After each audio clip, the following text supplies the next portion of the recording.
We're live. Welcome back, adventurers. Previously, on the last session, you guys started the journey Oh no. at Adventurers Guild and you received your first quest. The quest was to go to Brightwater Village after receiving horrible rumors that all the children of the village were kidnapped in the middle of the night by an undead being known as the Skull. Hmm. In a haste, you reach the village, and after investigating the people of the city, of the town, and the mayor, you received the information that outside of the village there was a burned down church that used to belong to a preacher that was accused of killing children a few years ago. So you have very high reason to suspect that he might be the culprit. And as you went to investigate the church, you saw that the church was surrounded by heavy mist. And you failed horribly on your perception check. And you found yourself right outside, inside of the graveyard next to the church. So with that, we're gonna move to the other map. Oops, sorry, wrong map. Oh my god.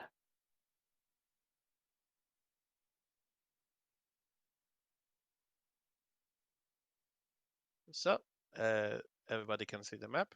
Mm-hmm. Yep. So you're currently outside of the church. This big facility that you can see is the church itself.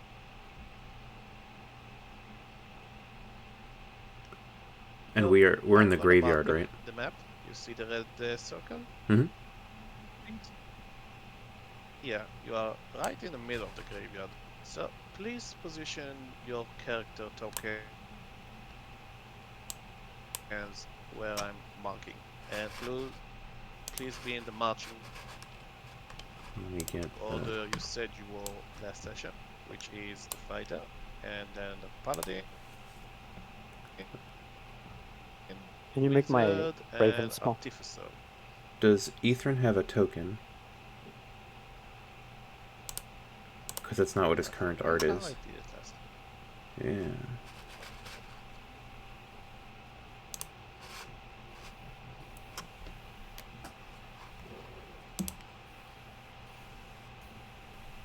I honestly forgot how you did that last time.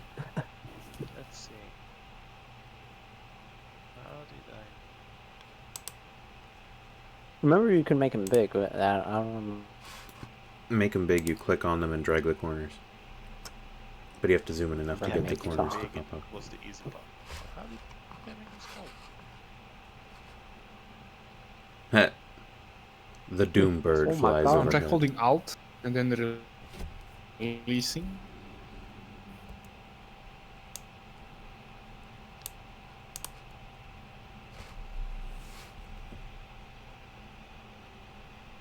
See? Hold Alt and then like click and drag it so it's smaller and then release the mouse and then the Alt again. Maybe Shift. I don't know. Ooh, something crazy.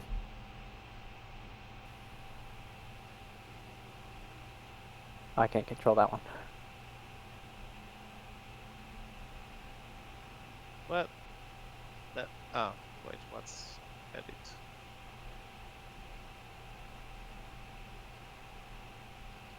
Oh, found it. I found it. Oh. There you go. Boom. Booyah. Now, small boy. So, with that, add token and roll.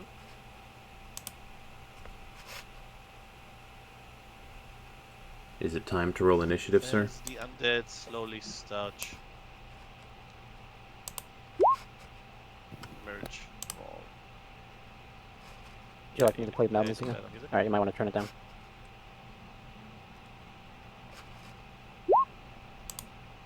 That'll be a little.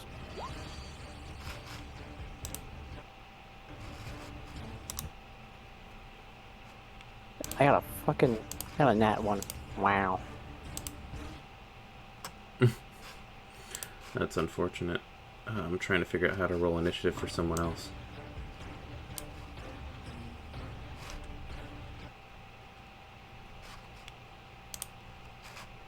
And also, Growl, how did you get a 16.14 initiative? That's impressive in a different way. What's that? Oh, just saying your initiative score is 16.14.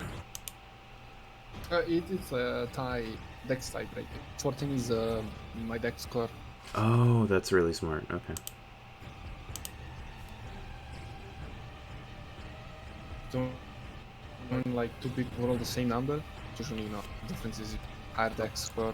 You got it. That's really smart.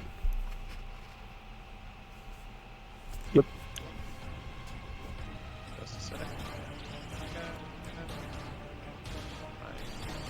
Okay.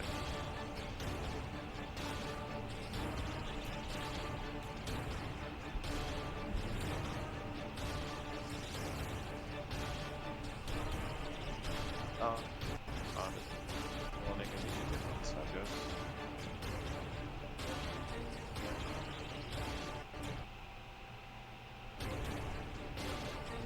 Okay, did everybody roll on initiative? The one thing I haven't done is rolled for Yeah, Ethrin yet. Somebody roll for the wizard. Yeah, so I'll roll for him. He's get that character sheet. Yeah, There we one go. job.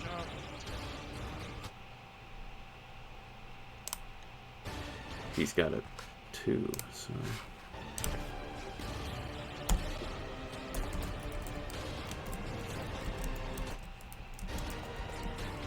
I guess 18. I can't. Ethrin gets an 18 for initiative. I can't add a slot for him, though.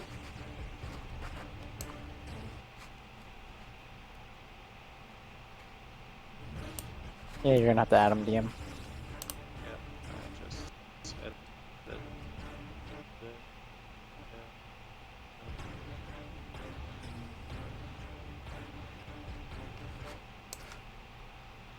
Thinking right click on the token and press add turn or something. Yeah, that's one way. Okay, he's actually first then. So, Alright, so I don't know what the team wants him to do. Who's playing the wizard? Your turn is done. Yeah, okay.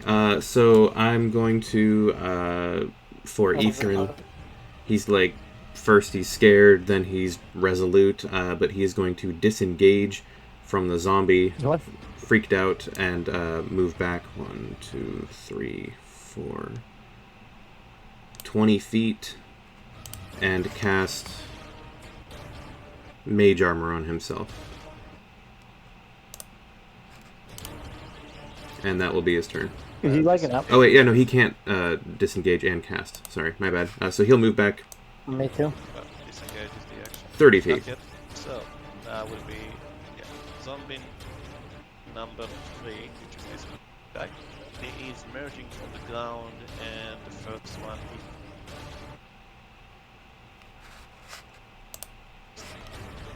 So, let's see. Okay, he is going to slam you.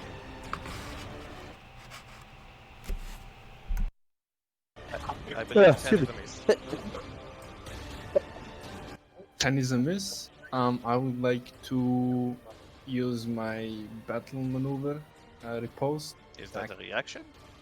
Yep. And what does it do? Lets me attack as a reaction if opponent misses me, and I get to add maneuver die as a You damage can as well. definitely attack him. Roll to hit. Oh, 19 definitely hits. 19 plus maneuver die. So 13 damage. You did a His nice. priority die is 1d8. You did a nice big slash to him, and I need you to make me a con save. Cause when you slash him, you see like ash comes from the body that just came out of the ground. The zombie seems to be a bit burned. Or So you roll. Yeah, you pass. Anyway, that was zombie. That was the zombie's turn, and now it's your turn, fighter. I shall attack him again. Go for it. That hits. And he needs to make a con save, but you also need to make a con save. Oh, you failed, but you did manage to kill the zombie. very nice. Yeah. And no, that's not the mark. There is the. There you go. He is dead. So I'm gonna remove him from initiative.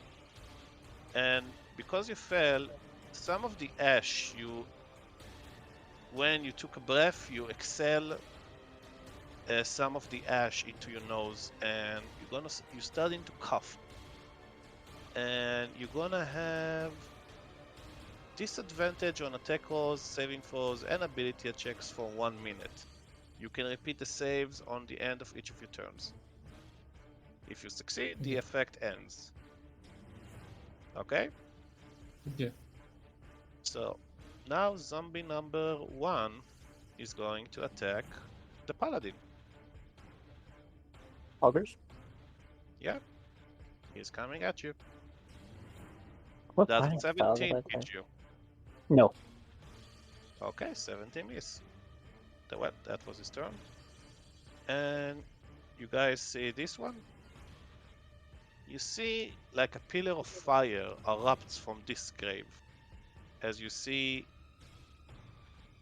this creature emerge from the grave. And where's the art? 1 second. Ah, there you go. Very, very fiery boy. Is that the flame skull? No, that's a flame skeleton. Close, but not really. Well, we said it was only a skull, right? So, I mean, like, it should just be a skull, so it's the whole body, you know.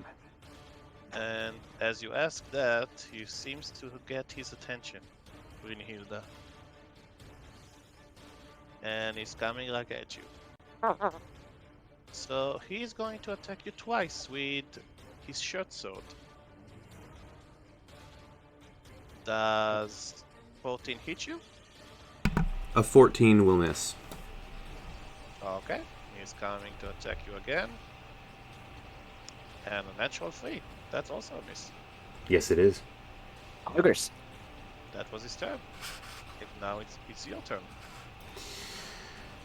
Ooh.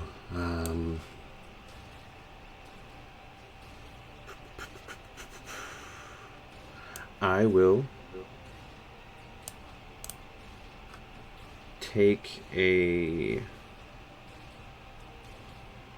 step back, inviting the attack of opportunity. So go ahead and try to hit me, skeleton. 2 of them will, actually, the zombie and the skeleton. Okay, so the skeleton did 21. Does a 21? A 21 hits. I will use my reaction to cast Absorb Elements, so I have, if it's doing fire damage, I have resistance to fire damage. Lucky for you, he does. So let's see about the slaps piercing damage first. Yep. You take 7 piercing, Alright. and you take 3 fire damage. So basically reduced to 1 fire damage. 7 and then 1. Because it rounds down. Yep. Well, and also the zombie gets an attack of opportunity. Mm-hmm. 12, I believe, is a miss. Yes, it is. Okay, so I have used my reaction. They use their reactions. I am now going to lift up my little hand crossbow, and with the range I have, take a shot at the flame skeleton's face. So I'm going to roll my to hit, and it's actually a +1 on top of this because I'm supposed to have infused it, but I don't have the infusion stuff, so it's whatever. Okay. 10. Does a 10 end up doing hitting? Are you hitting the skeleton? Yeah, I was shooting at the skeleton. Then no.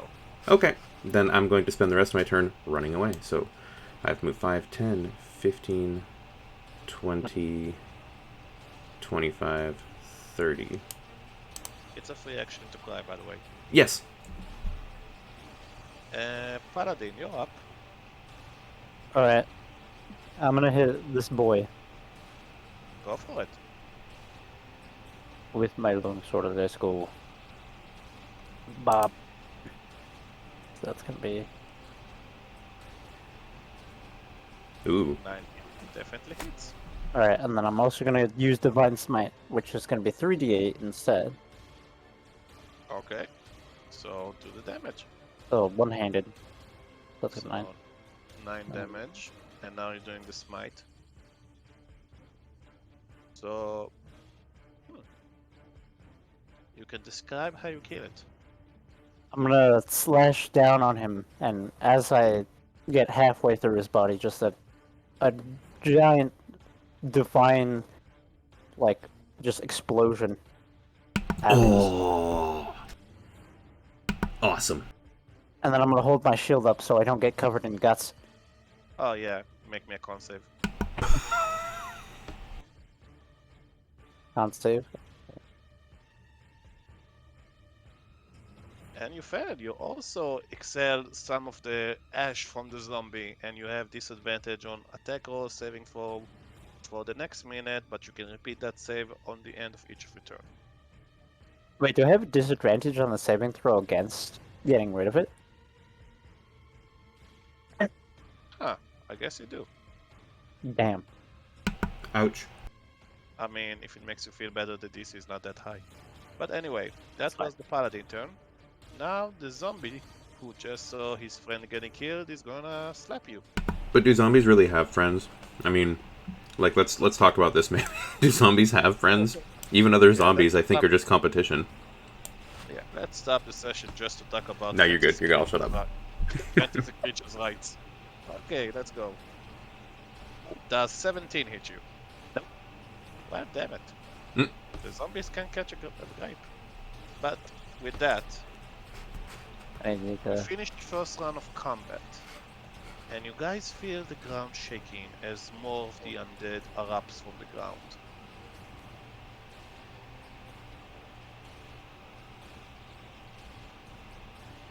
Gee. It's a free action to cry. It's also a free action to yell, "This way!"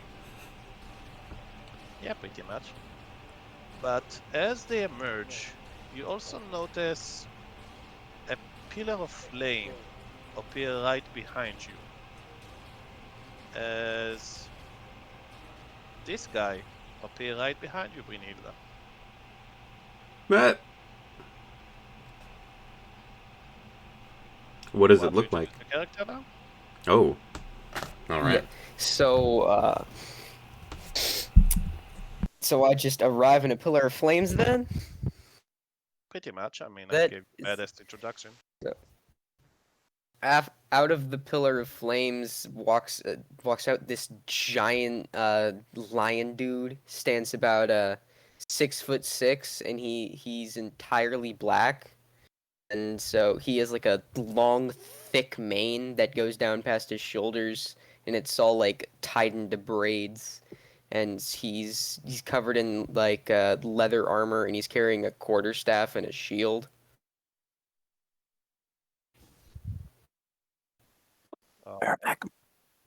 So I'm gonna need you to click on your token and roll initiative.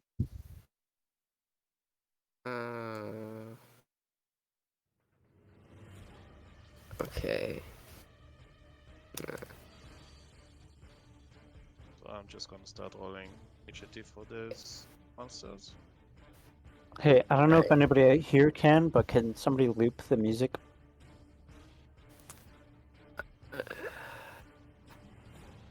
Do you want me to? I'm sorry, I haven't used Roll20 in like a year. Should I be using the text chat or that little dice button? Yeah, basically. Alright. Either one works.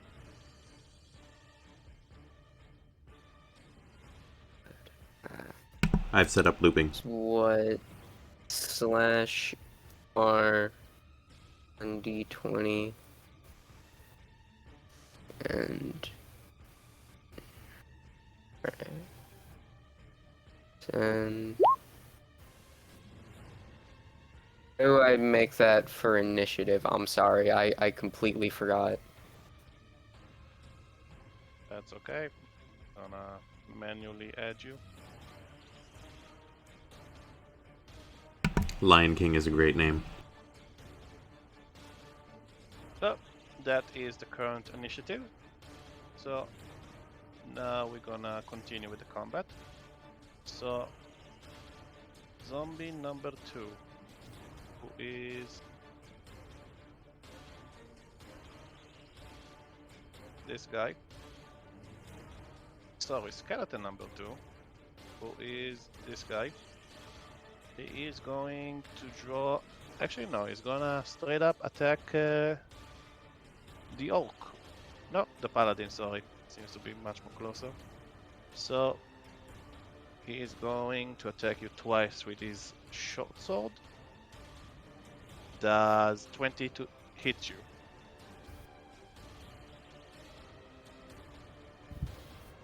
Paladin? Paladin? Hey Jax, you're muted if you're talking. I'm talking to the paladin, not to Jax. Oh, my bad. Yeah, Voltaire.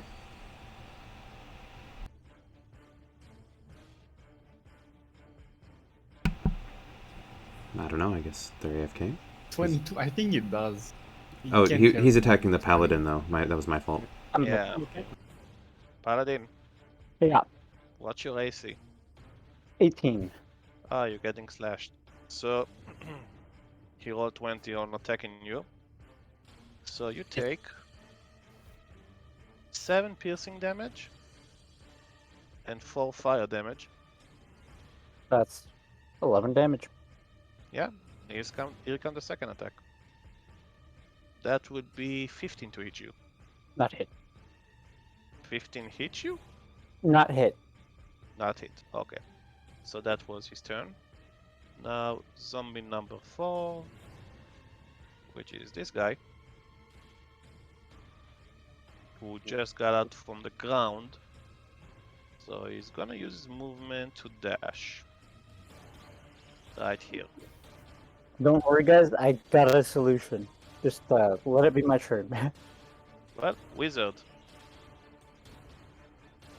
So, Ethrin, as the zombie runs up to him, is going to again, and he's going to walk away this time 5. He'll take the attack of opportunity 5, 10, 15 feet 10 back. to hit him.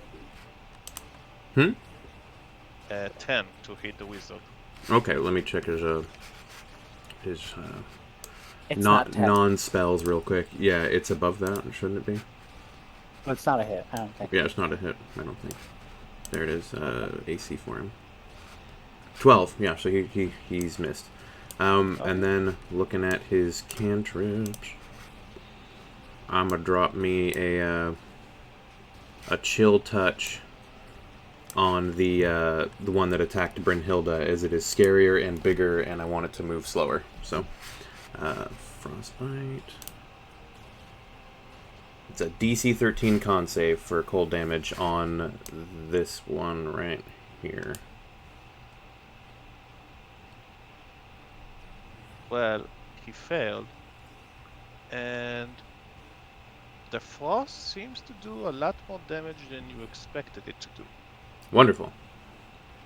It can also move, I think, 10 feet slower next turn. Yep. Okay, But cool. I'm going to repeat what I said.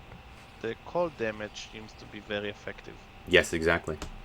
And then Ithrin will pivot and move 15 more feet and post up between Brynhilda and the new guy. And he'll be kind of having a moment where, one side of him is like, this is terrifying. And he's like, I want to kill things. So, yeah, it's Ithrin's turn. Yeah, relatable.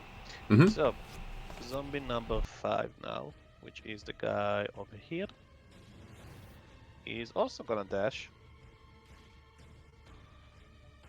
And we'll go get here basically. Getting out, waking up from the grave takes some effort. Mhm. And Groll, you're up. This way! I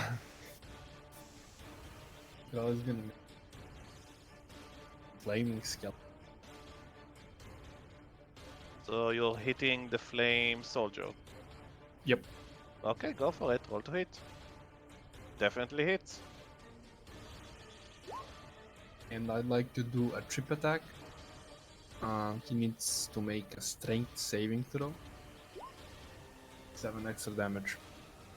Okay. Wow, is that 21 damage on one hit? Whoa! Well, he rolled 17. Yeah, So, same thing. yep.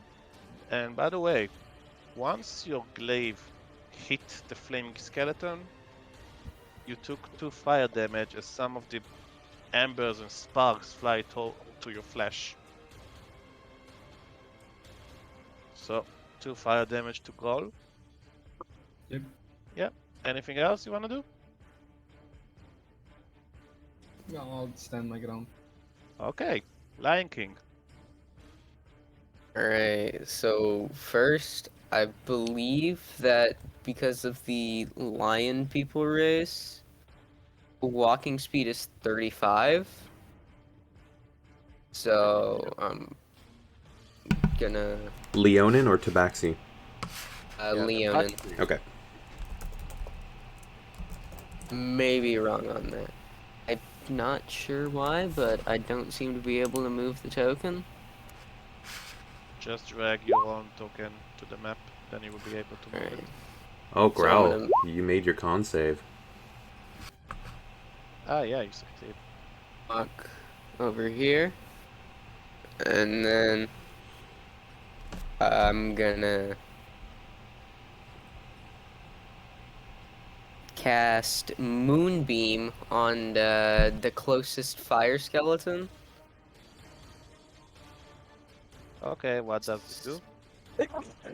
So it's a 5-foot radius, and it has to make a Constitution saving throw.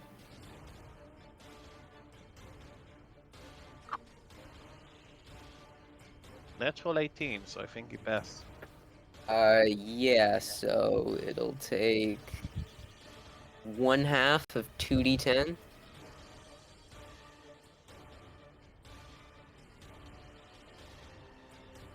Okay.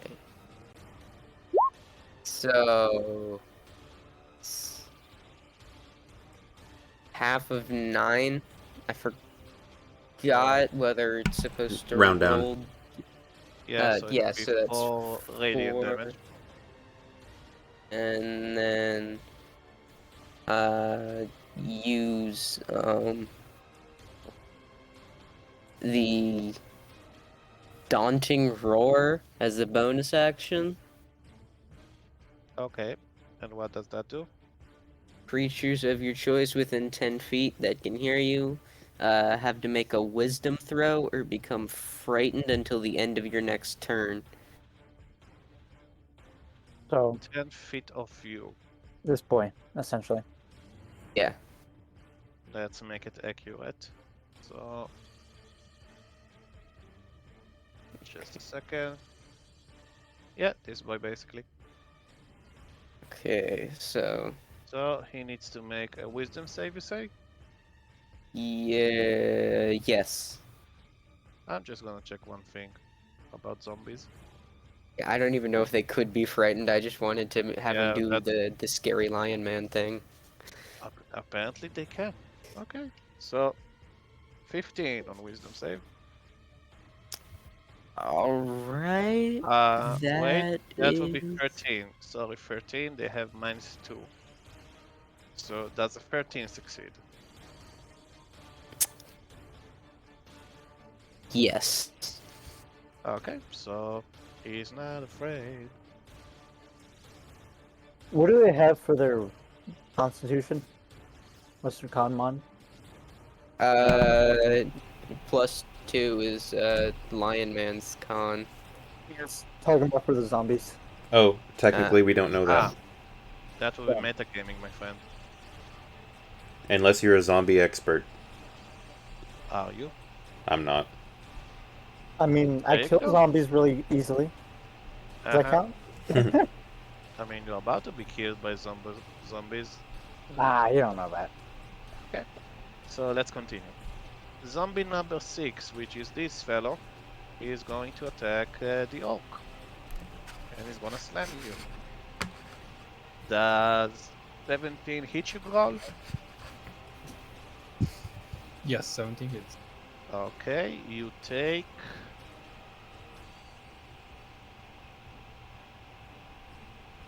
4 bludgeoning damage. And now skeleton number 1, who see that his comrades are currently dealing with the two of you. So he's going to charge at the big black lion in front of him. So he's going to attack you twice. Does 21 hit you? Yes. Okay. So that would be 6 piercing damage and 3 fire damage.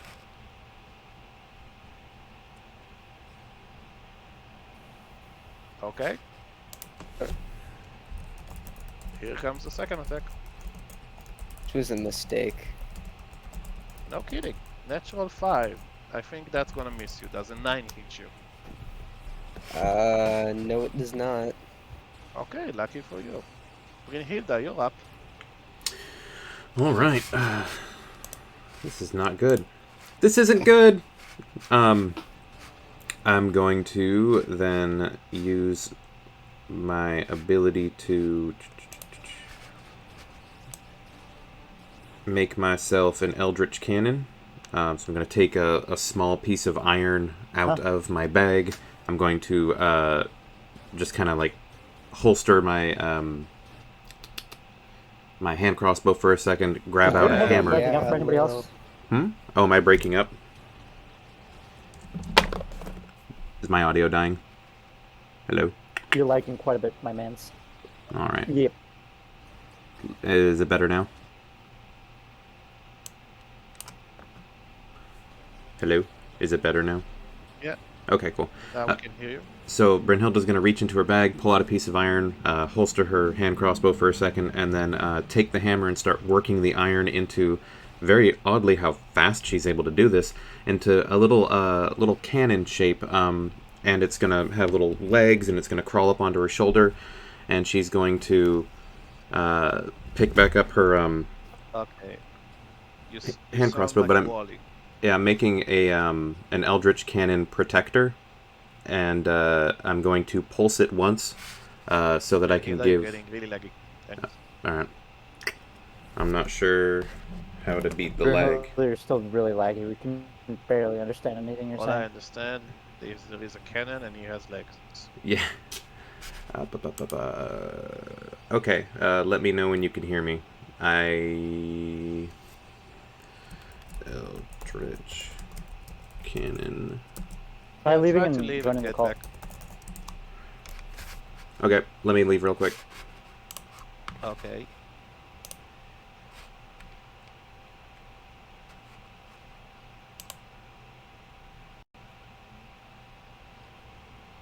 Better? For Say a now. riddle. Da-da-da-da-da-da-da-da. Yeah, now we can hear you. Okay, So so using Eldritch Cannon Protector, yes? yes, I'm created an Eldritch Cannon with Protector, and now I'm going to pulse it once as my bonus action. So that'll give me 1d8 plus 5 to Ethrin, myself, and our new cat-shaped friend. So I'm going to go ahead and roll that real quick. We got 13, so we all get 13 temporary HP. And I guess I will stay where I am. Okay. Now it's the last skeleton, number 3. Who is gonna use his short bow? And what the range does he have? Should be 80, 320, right? Yeah. Looking at you. Okay. Because I think they have enough intention, the fighter and the paladin. Got to share the love. Mm-hmm. So, first arrow. Does 19 hit you? A 19 will hit. Okay.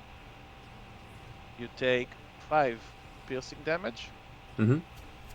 and 3 fire damage. Okay. So I'll take 8.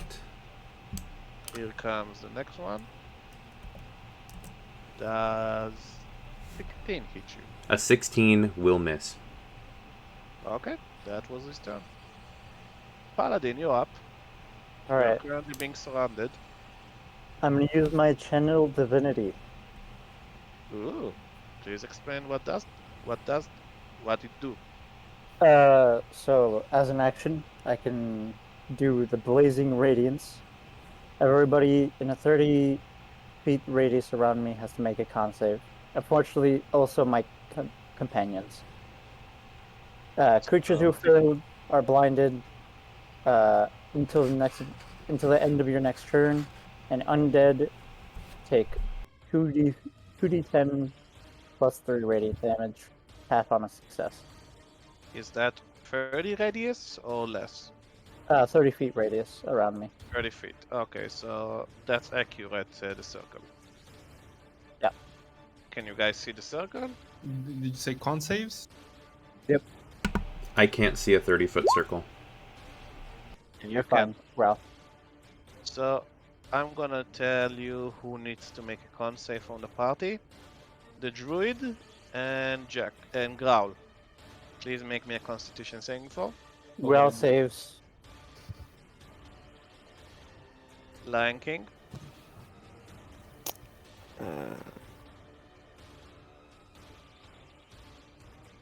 Plus.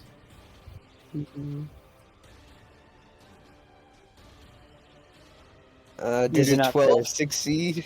You do not save. Man. So You are not he's blinded until the next turn. blinded.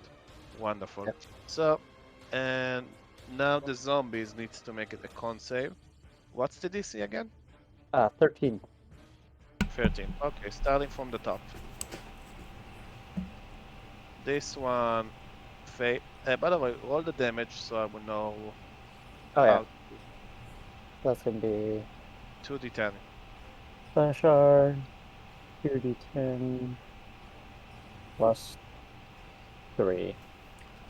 This is going to be a bonkers hit on everyone. Ooh. 11. Only on undead. Okay, so he takes 11. Now the He's also zombie blinded. does. It blinds Oh. everybody, and only undead take the damage. Okay. So, I'm gonna mark him so I will know he failed. I think there's an icon that's like a bleeding looking eye if you want to use that. I don't know if that's A bleeding looking eye. yeah, if you click on them, it's like a little black eye with the 3 little drips. Ah, coming yeah. in. Yeah. Yeah, I see it. That's a good one for blindness. So now moving to the zombie above Growl. Got it. Does 16. Yep. You Just will hits. take half. So he takes 5 radiant. Mhm. Does the zombie have any vulnerability to? No. That not. Okay, now the skeleton above Paladin. He failed. Blind takes 11. I think Yep. he's actually dead, isn't he? No, His he's growl still also alive. hit him. Oh, really? Yeah, he's bloodied, but still alive. Alright. Now the zombie next to him. Does 14 succeed? He'll take 5 as well. Now the skeleton above you. Are you adding the modifiers as well? 12. That's a fail. That's fair. So this zombie takes 11.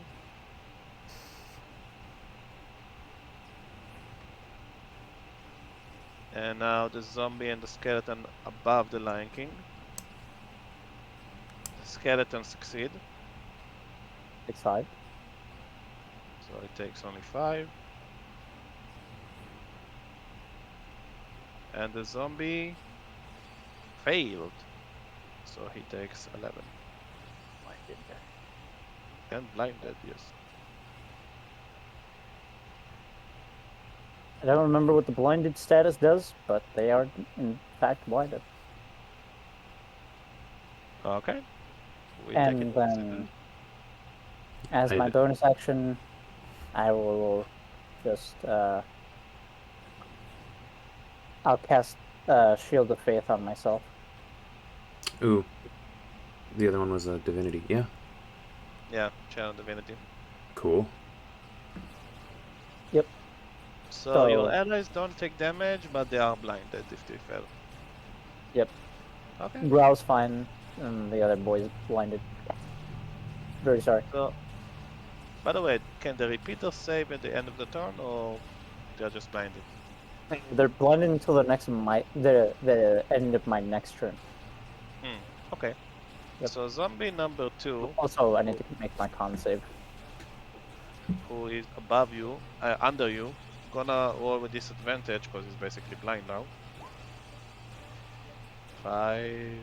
Do I make the con save for the coughing thing? Ah, yeah. You pass.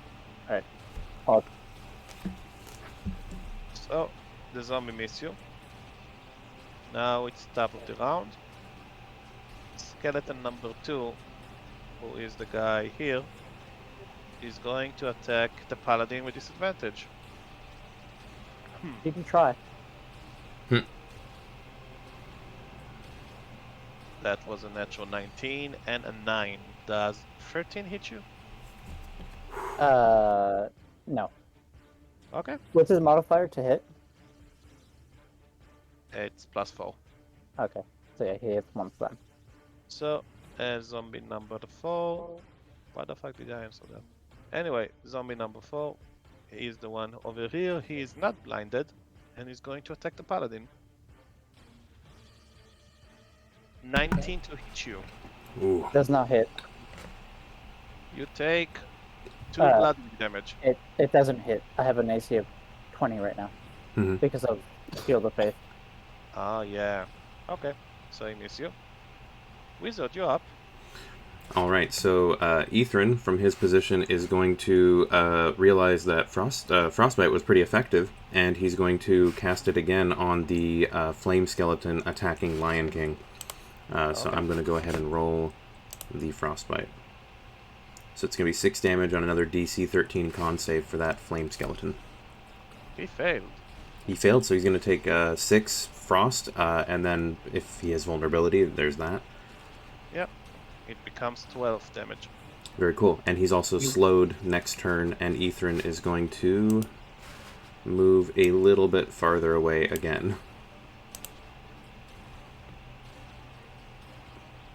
Zombie number 5, who is this guy, going to attack blinded.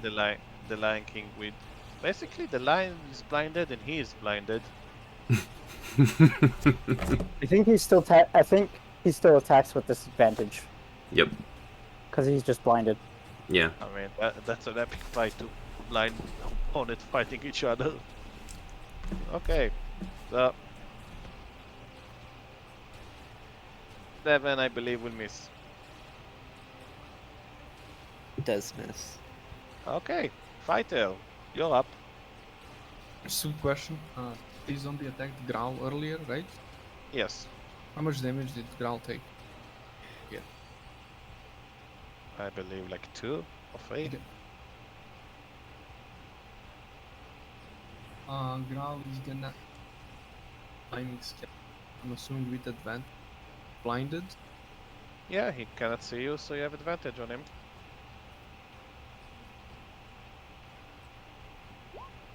Oh, Definitely hits, yes. money hit. Money. Okay, so 2 things happen.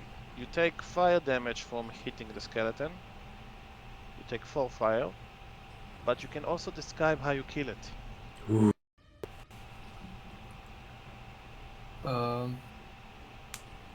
Just clean cut in half from up to down, like downwards motion. Very good. Then he's gonna take a bonus action, second wind. Ooh. Okay, so roll the hit die. Yeah. Very nice. Mhm. King, you're currently blinded. What do you do? Can I, So, I have this one ability from my subclass, and it says I can summon a wildfire spirit in an unoccupied space I can see. Is that not an option since I can't see? That is correct. Oh, When you cannot jeez. see shit, you cannot summon it. You can see the Alright, inside of yeah. your eyelids. That's it. That's So an occupied. I'm just gonna try to hit a fire skeleton with my quarterstaff. Sure, roll with disadvantage. One-handed or Blinded. two-handed? I'm using a shield, so it has to be one-handed. Gotcha. Go for it. Roll with disadvantage.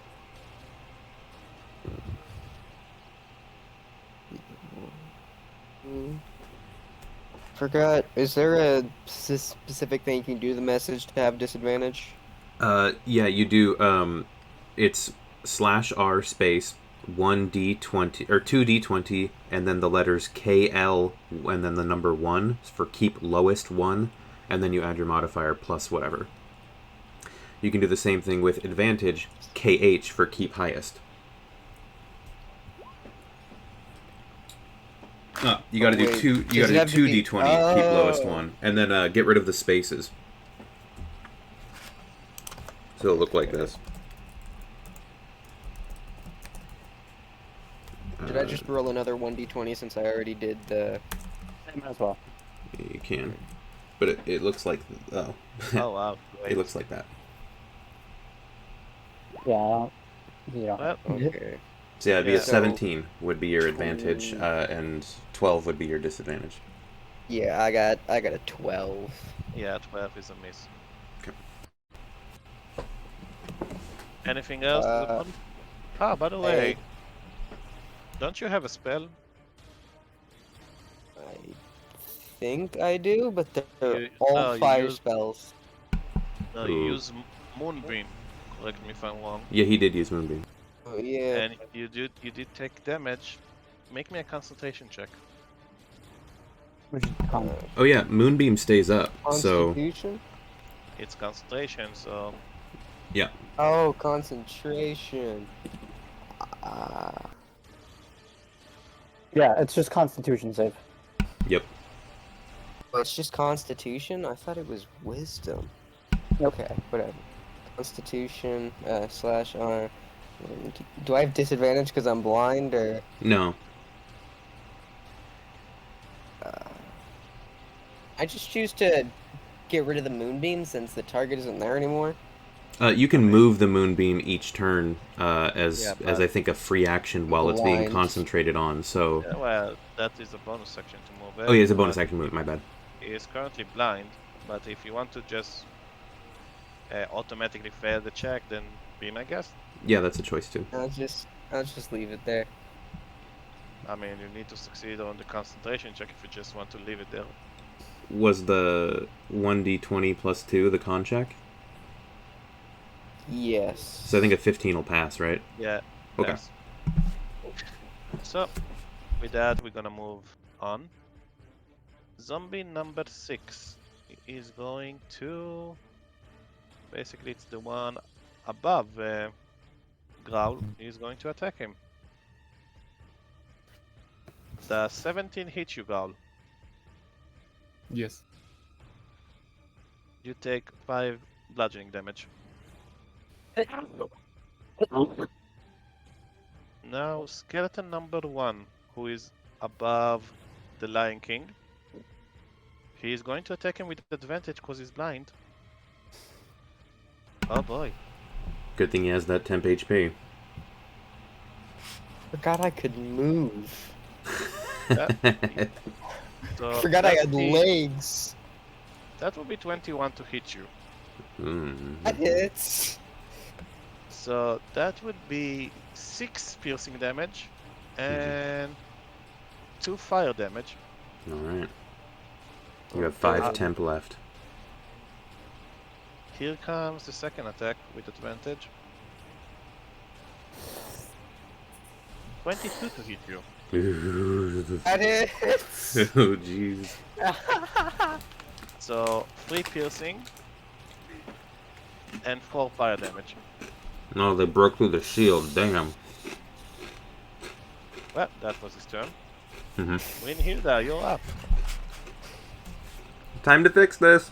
I'm gonna take a step to get kind of behind my buddy there, and I'm going to pulse my protector again and get us another 1d8 plus 5 health for everyone within 10 feet of me. So Wait, is the cannon concentration? nope, it's not a spell. It's something I make. It's a class thing. I literally built something in one turn as an action, and now I use bonus actions each turn to trigger it. And it can walk if it wants to, but I'm choosing to have it ride on my shoulder. And are you limited on the many times you can use it? Once per day, unless I use a spell slot or one before a long rest. Okay. So I get 1 for free per day. Does it? It has hit points. Yeah, it has 5 hit points per artificer level I have, and it has an AC of 18, regardless. Okay. So, my temp HP will be boosted back to 6, and Lion King, your temp HP is boosted back to 6 as well.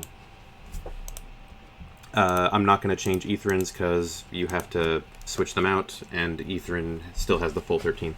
So that's my bonus action for the turn.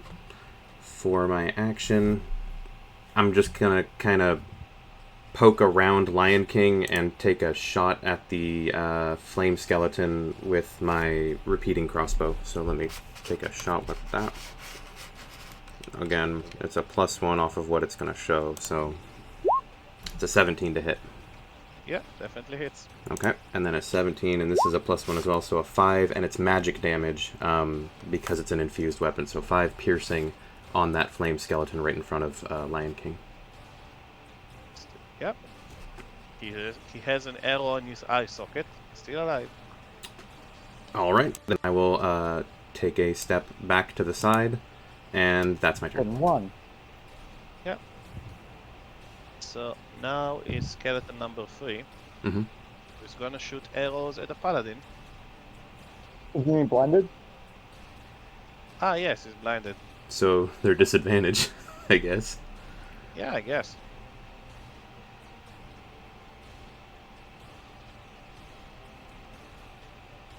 Holy shit, I just rolled a natural 20 and a 19.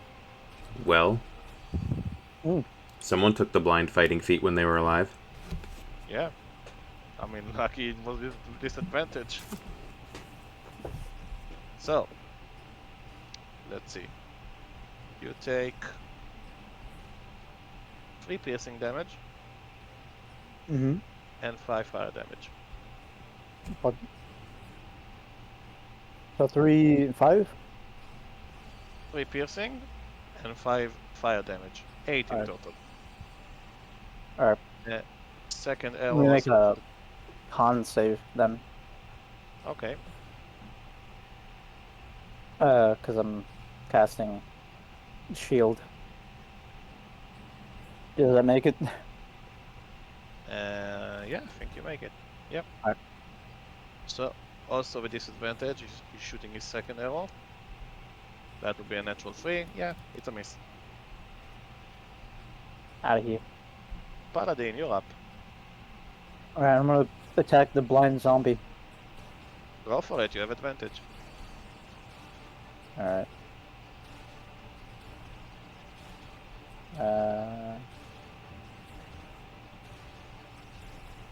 16? 16 hits. Alright, then when I make the... normal...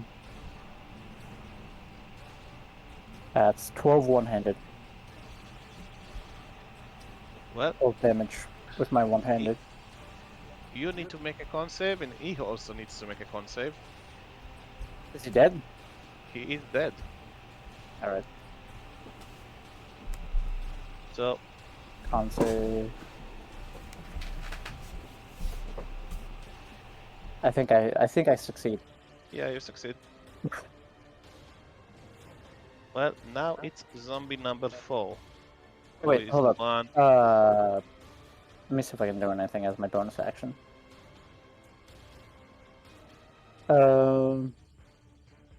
As a bonus action, I'm gonna cast Healing Word on myself. Two. So, roll the die to see how much you heal. 6. Okay, you get 6 hit points. Nice. Heal. And everybody is not blinded anymore. Yep. Everybody who was blinded is no longer blinded. Yep, I'm just gonna remove this aura around you. So, back to initiative. Zombie number 4, who is the guy here, is going to attack you. The paladin. Right. Natural 20. Damn. Oh wow. So, Hmm. you take... Oh wow. That would be 11 damage. 11 Ooh, damage. good thing you healed. Indeed. And make me a concentration check. Mm-hmm.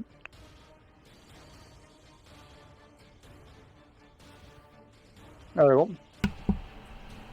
It's damage. So, Yeah. yeah. What's the damage? Wizard, you're up. Alright, so Etherin's going to take a step forward, the tough side of him showing again, and he's going to fire off another frostbite at the flaming skeleton. It's worked before, it'll work again. He failed. The damage?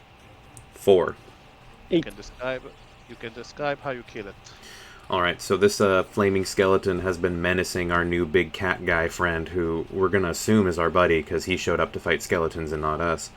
So Etherin, as the skeleton's kind of like coming up on the big cat guy, he's just going to, you know, unleash his frostbite, and it's going to climb up the skeleton's legs and like kind of snap around the knees, and the top part of the body is going to fall and just shatter on the ground.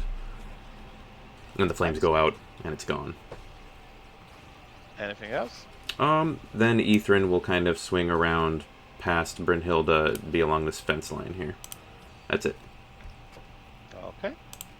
Zombie number 5. He is going to attack the druid.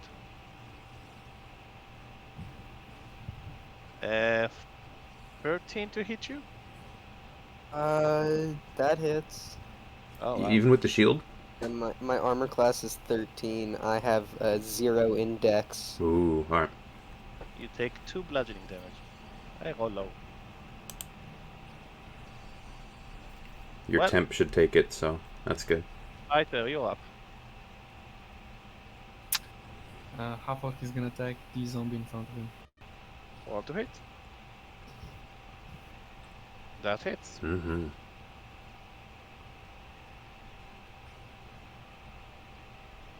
Eleven damage.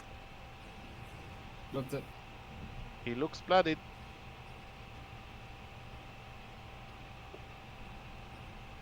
Anything else? Nope, that's it. Lion King. Okay, so first thing I do is I'm just gonna hold on. Hey, let me see how far this is. I'm just gonna walk all the way back here.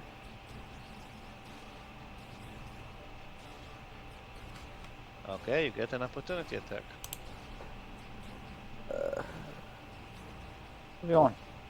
Okay. That will be a natural 18. Ooh. And you take 4 Ooh. bludgeoning damage. Ooh, I'm getting bullied. Are you accounting for the temporary HP that you were getting there, Lion King? Yeah. Okay, cool. Okay, And it's your turn. so from there.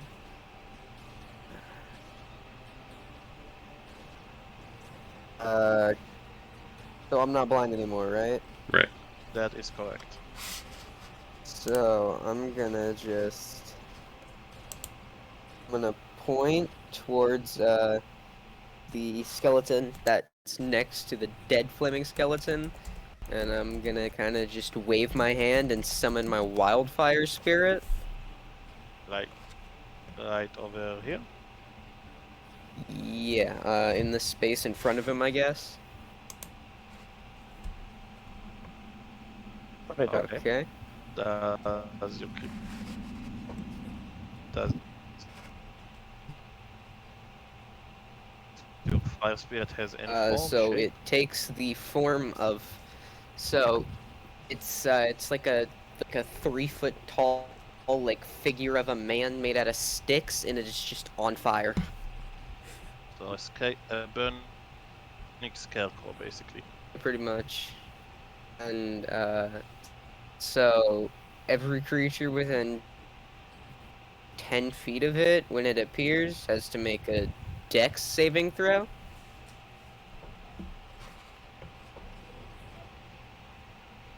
Okay, I'm just gonna put a token. I didn't.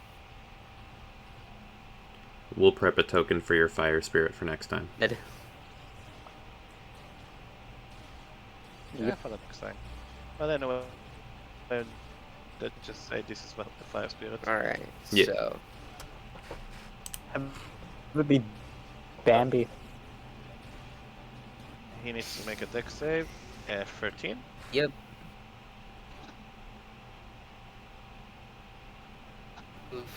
2d10 fire damage.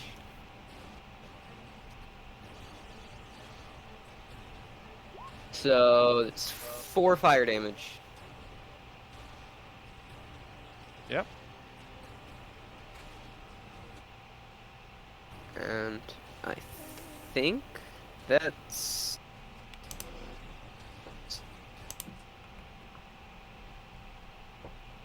Sure, it can attack. I think no, you use your bonus action to summon it, so you cannot use it. So, next.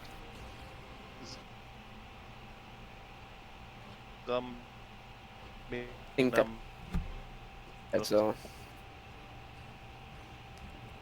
And 3 bludgeoning damage to the fighter. Brynhilda, you're up. All right. Do I take damage if I get close to that fire spirit, or only when it's summoned? Only when it's summoned Okay. does it do the little fireball thing. All right. So I'm going to shoot my hand crossbow at the zombie that's next to the. Well, no. I'm gonna take a step forward, kind of get up against this fence here, and take a shot at the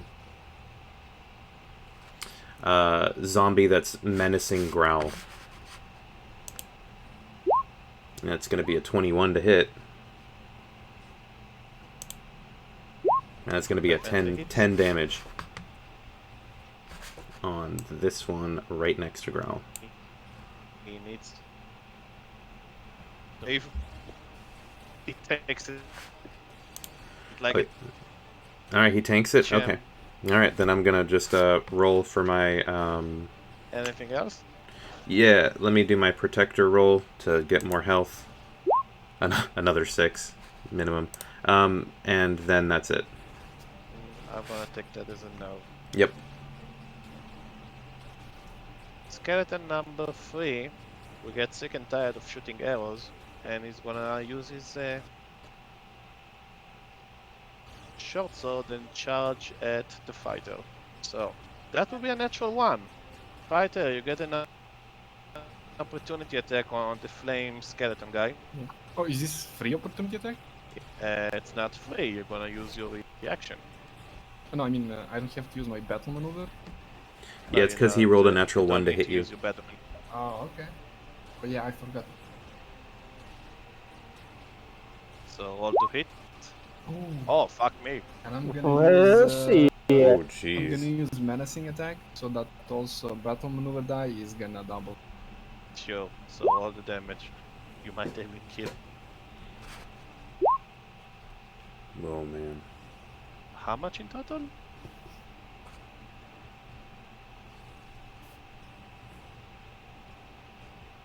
Oof, 23. You almost took him down. And he needs to make a wisdom save. You take 3 fire damage. Unless he's immune to frighten, he can get. And he failed. He is frightened. I mean, for legit reasons. So, that would be his turn. Paladin, you're up. I'm gonna use. Growl. How damaged are you, Growl? Growl is looking roughed up. Yep. Below half, I'd say bloodied. Yeah, you know. Alright.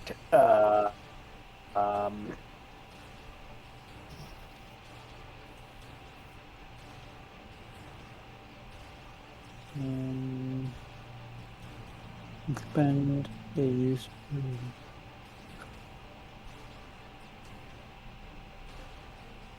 He can still take some hits. If that's what You you're can wondering. expend a use of your channel divinity. Well, I already used Well, it, you so. already used your divinity. Just attack. Okay.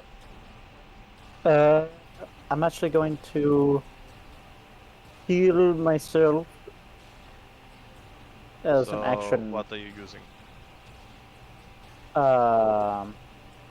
Lay on hands, cure wounds. I'm using my How many lay on points you hands. use? I'm gonna use all 15 points on Oh, myself. basically all of it. Yep. Okay. Clear. Okay, so that's gonna be 15 healing as an action.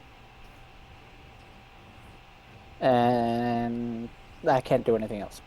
But that was your action. Yep. Top of the order. Zombie number 4. Who is currently next to the flame spirit. He's just gonna attack Brynhilda.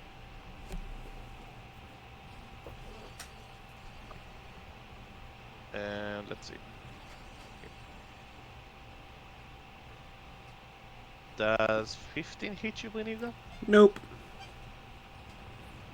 Ping! Off the shield.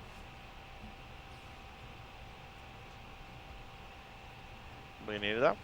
You can't hear me?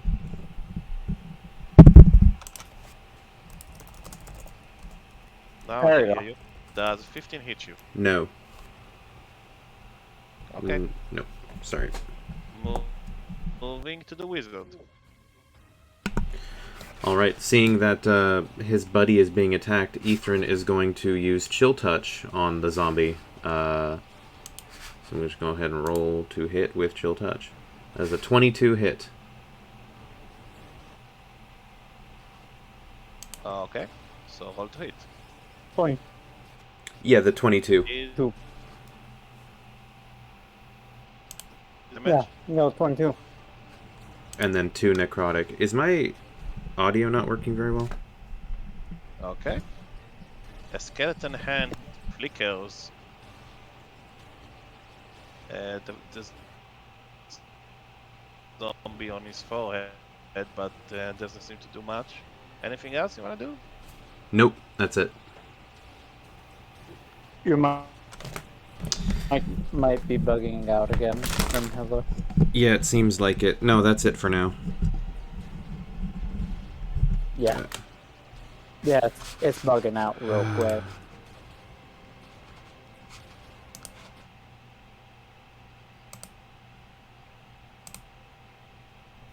Indeed. Really sorry about that. Not sure what the deal is. I can hear you all fine, but yeah, nothing else. Okay. So zombie number 5 is going to attack the paladin. Natural 3 would be a miss. Yeah. And Growl, you're up. Growl is gonna attack flaming skeleton. Roll to hit.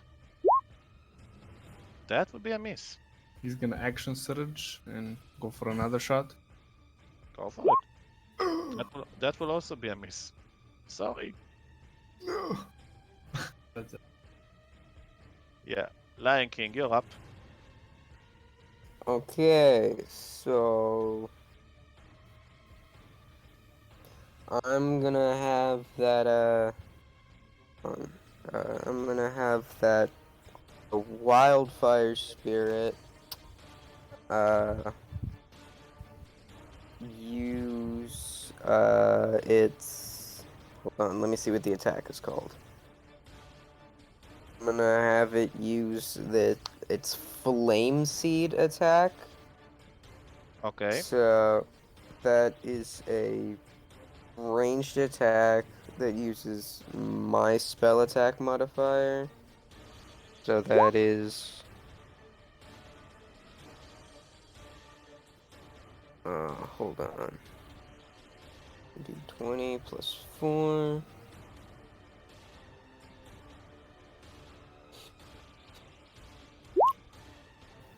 Does a 5 hit? No. No, it doesn't. Okay. Yes, yes it Uh, does. Yep. So, with that, we're gonna move on. Zombie number 6 is going to attack the fighter. With a natural 3. That will be a miss. Brynhilda, you're up.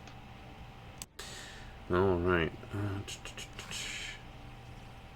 I'm going to take 2 steps south, so 10 feet, taking the attack of opportunity.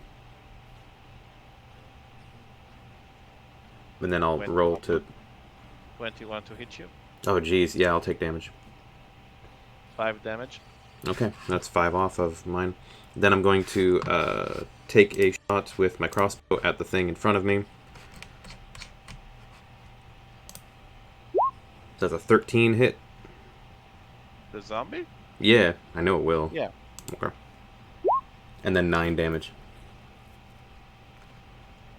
He needs to make a con save. He failed. You can describe how you kill it. Alright, I'm going to shoot it in the throat, and then I'm going to watch all the ash pour out of it in a big cloud, and then as the body just kind of slumps to the ground, I'm going to trigger my little cannon buddy again and heal up my walls. Damn it! Another 6. Okay, never mind. At least I'm back up to 6 after getting attacked. I'm done. Okay. So, skeleton number 3 will try to have his revenge on the fighter after the natural 20 took. Natural 2, that will be a miss. I'm gonna use battle maneuver, riposte, reaction, attacking. How many maneuver dice This you is the have? last one. This is the last. I was going to Sure. say, I think that's You can use 4, and that was 4. Yeah. He's number 4, so yeah, you're good. Oh my. Oh, fuck. Wow. Wow. Yeah. Tried to get revenge, but got shit on instead. Critical Yeah. hit! So, you take 5 fire damage and you can describe how you kill it.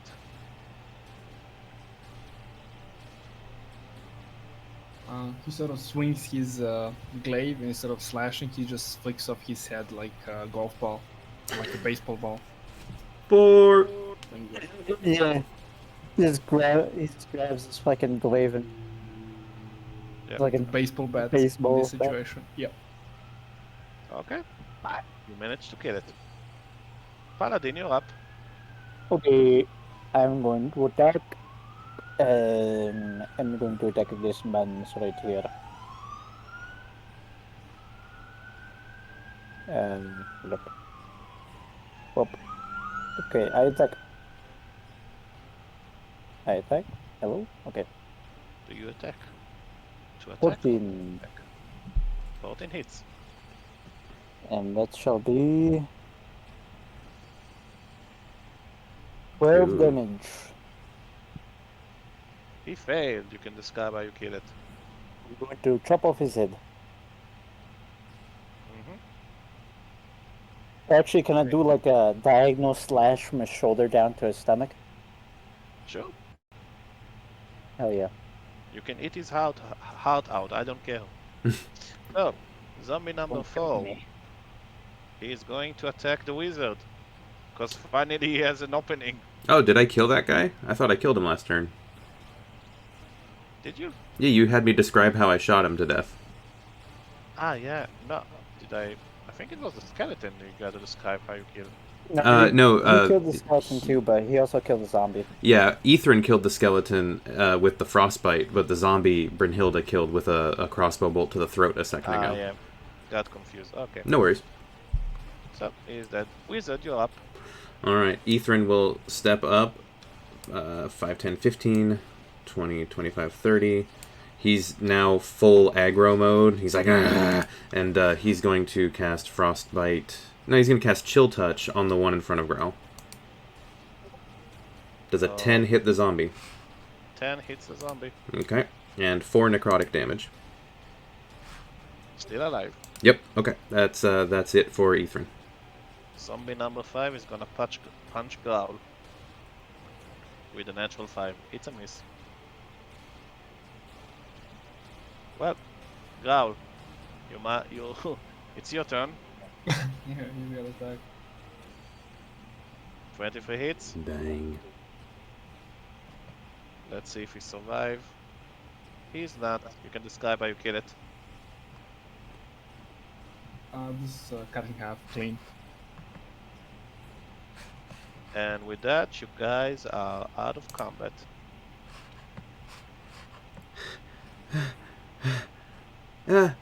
Is everyone okay? Yeah, I was worse for wear. Can we take a little 30-minute break real quick? Growl is like singed and banged up, real bad. I'll help you out after the 30-minute break. I can't do anything right now. Did either of you, and Bryn's gonna turn around and point at the big cat guy that just kind of appeared and started helping us. And you are, do we recognize this guy? Nope, you have no idea who this guy is. Hi, big kitty man. Thanks for the help. Who are you? My name is Memnos Woodson. Undead. I've been traveling in my woods, and I intended to do something about it. Oh, well, that's why we're here. We heard that there might be some sort of undead stealing children around here. Why do the undead want children? I don't know. So That's what we're trying to find out. Probably for undead. Well, Wouldn't are you? adults be more effective than children for creating zombies? You see this? I mean, you don't get this an little entire imp. meal whenever you wake up and want a midnight snack, right? You get like a cookie or something. You go to the refrigerator and grab a child. Yes. Yeah. You see Brynhilda just shrug like, I don't know.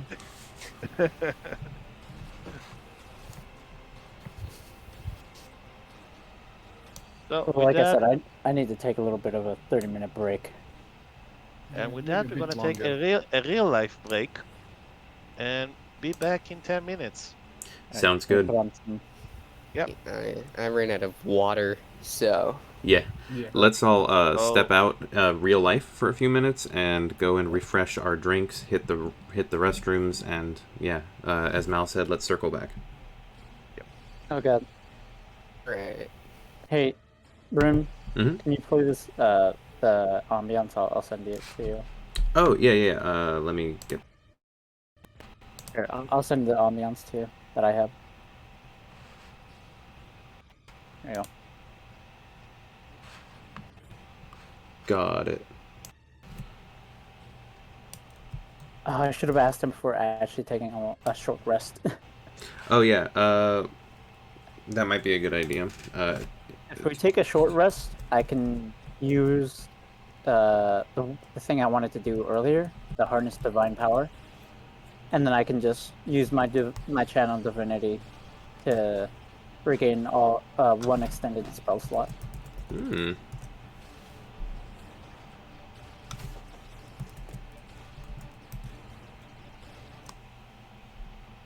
All right.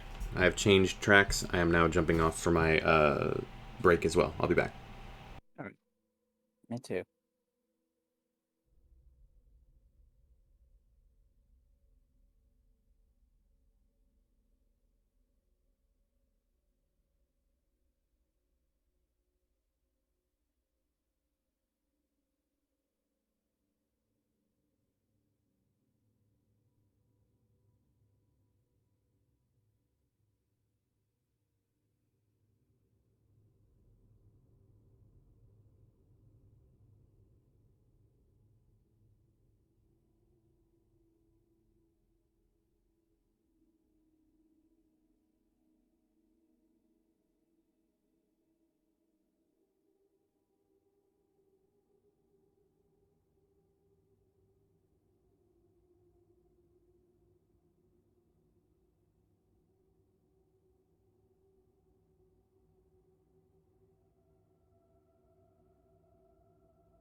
I'm back if anyone else is.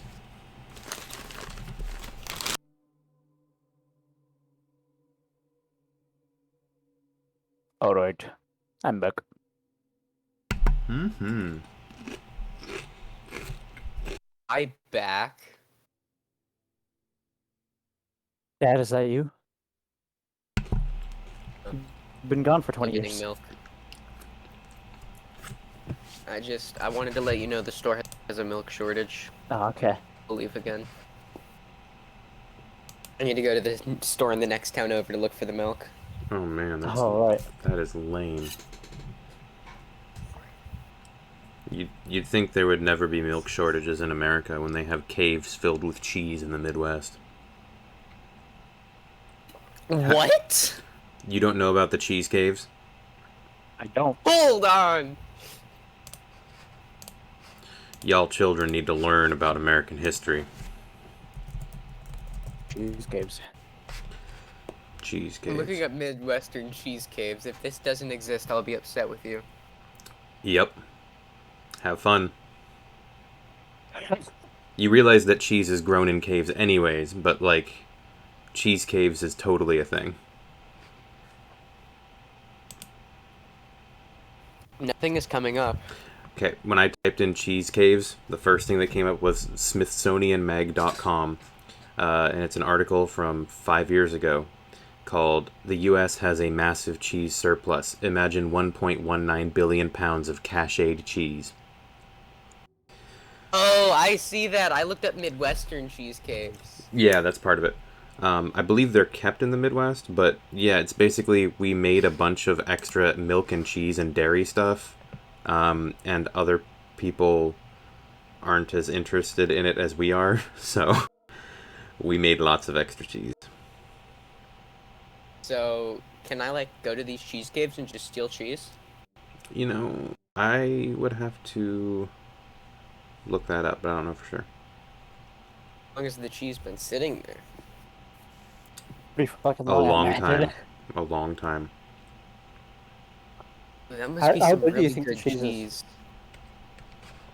I gotta find another article to find out how much cheese, but it's a lot What's of your cheese. favorite kind of cheese? My favorite kind? I'm a fan of pepper jack. How about you, Faultier? What's your favorite kind of cheese? Oh, wait, what? What's your favorite kind of cheese? My favorite kind of cheese? I don't know how to actually say it, but I just call it monster cheese. Munster? Ah. Something like that. I don't know. No, it's all Like- good. I It's think that's called- the one you mean.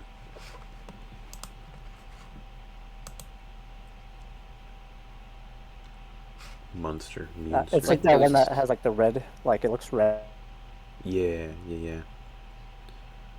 Oh yeah, Daunting Roar. That's cool. And then you Oh, it has the...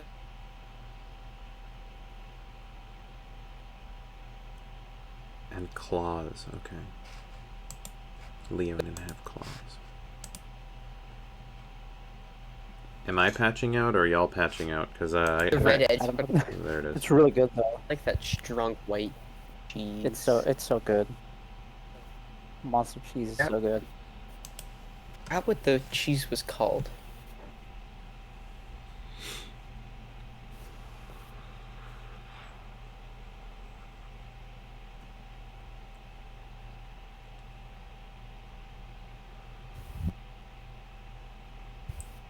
That was quite a few skeletons for a while. I thought we might die. I was Honestly, like, we're gonna be fine. I was expecting death because I was standing right there. Yeah, I was like, y'all are in the middle. I ran away on purpose. Most Those can exclusively go- play martial classes, so I forgot. Oh yeah, wait, I have 23 HP and an AC of 13. It makes it tough. Yeah, it helps when you have an AC of 20. You know. I usually play monks, man. Having an AC of 20 is pretty nice. Yeah, artificers can get up to that really high base AC too, because they infuse all their stuff with magic, and if you play the right kind of class with it, you can was it the battlesmith? The battlesmith ends up being able to like upgrade all their armor. So like You should upgrade my armor. I could, but then I wouldn't be able to upgrade mine. Damn. Can you actually What? upgrade it to like What is +1? stopping me? Wait, hold on. Like permanently upgrade it? No, it's a temporary thing called an infusion. I can switch them up though. Like right now, I have an infusion on my crossbow so that it is a repeating shot, and then I have an infusion on a jug that she carries around so that it's an alchemy jug. I actually took off the armor boosting infusion because I can only have 2 at a time right now. So my AC would be 18 if I put it back on.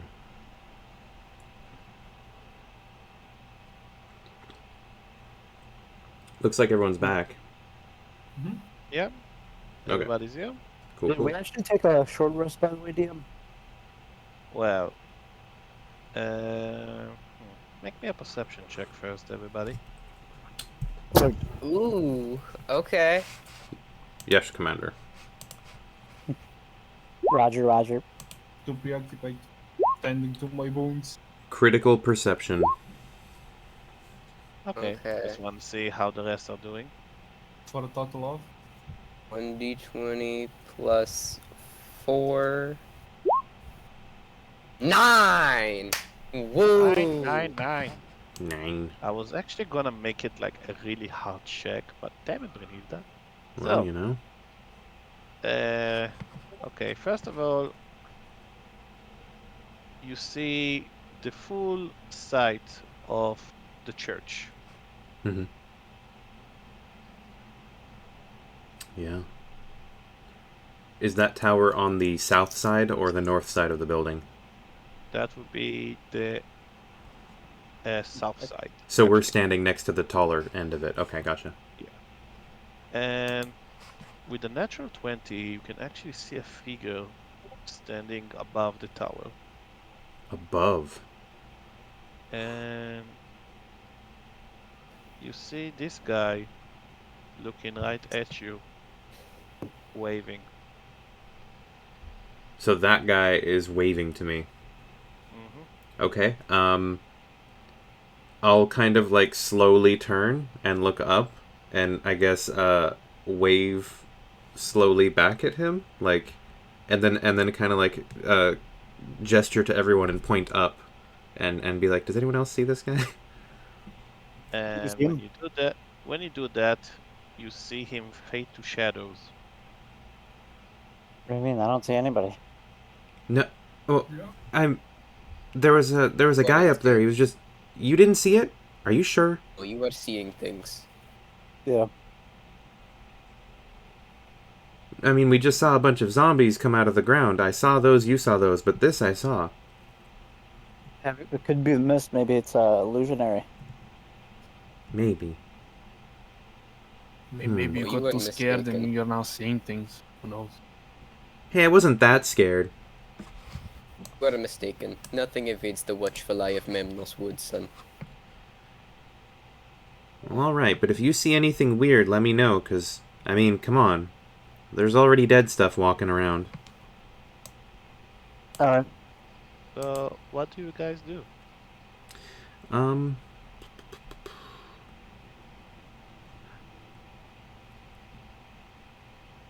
I'm going to pulse my thing again and try and see if I can get a better number than 6. Because it lasts for another, 55 minutes or something until it goes away, so I might as well carry that bonus health with me. Hey, everyone get in close. Okay. Assuming you Alright. do. Come on. You get 9 temporary HP. I can keep pulsing it until we get 13, but that's going to be a waste of time, so I'm just going to put it up to 9 and leave it alone for now. So, what are you guys doing? Are you just standing outside of the castle? Are you going inside? Going inside? By the way, it's a church, not a castle. I don't know why I said it. Yes, all good. I want to tend to my wounds, sort of burnt up. Yeah, or I'm going to something. Yeah, we should all go investigate. tend. Okay, go ahead. I'll go last. I was just saying we should all tend to our wounds, really. Yeah, short rest would be perfect. All right, I'll Indeed. also short rest. Ethrin, having not been hurt, but needing spell slots back, will also short rest and use Arcane Recovery. Hey, how about we move a bit away from the graves, just to be safe? Makes sense. That's a good idea. To the tree. So you're moving away to the forest, correct? Yeah, not too far, maybe. Yeah, it's these two trees right here. Yeah, hopefully to a spot with good visibility, but also good cover, so that if anything comes up to us, we'll see it coming, and they're not likely to see us as we rest. Like 150 to 100 feet away, not too far, but not too close. Yeah, that sort of thing. Okay. Easily enough, you can do that. You're in the woods and nothing happens. Cool. Okay. If we want to take a short rest, then my cannon will disappear, and I will roll my hit die. Forgot whether or not I got spell slots back from my short rest. Druid don't get spell slots back on a short rest. How many hit die do we get to use? You have as many hit dice as you have levels, and this is for you, Mal, but do we roll them all at once, or do we decide if we want to keep rolling more hit dice if we get bad rolls? You decide how many hit dice you want to roll. I only need to really roll one. Yep, I'm back to full, So can you using roll one. however many we want? Okay. Okay, so that's gonna be 1d10. But plus 3, so I got 10. Hey, back to full, baby. Yeah. Okay. 10.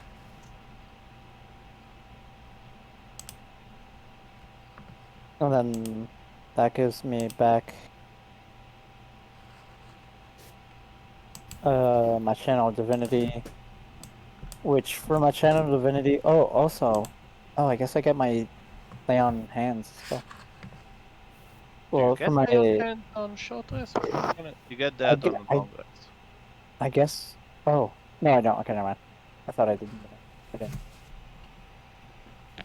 So after we short rest, getting Yeah, back. I'm gonna use my harness divine power to give myself a level 1 spell slot using my channel Okay. divinity. Gotcha. So you're sacrificing your channel divinity to get a spell slot. Yep.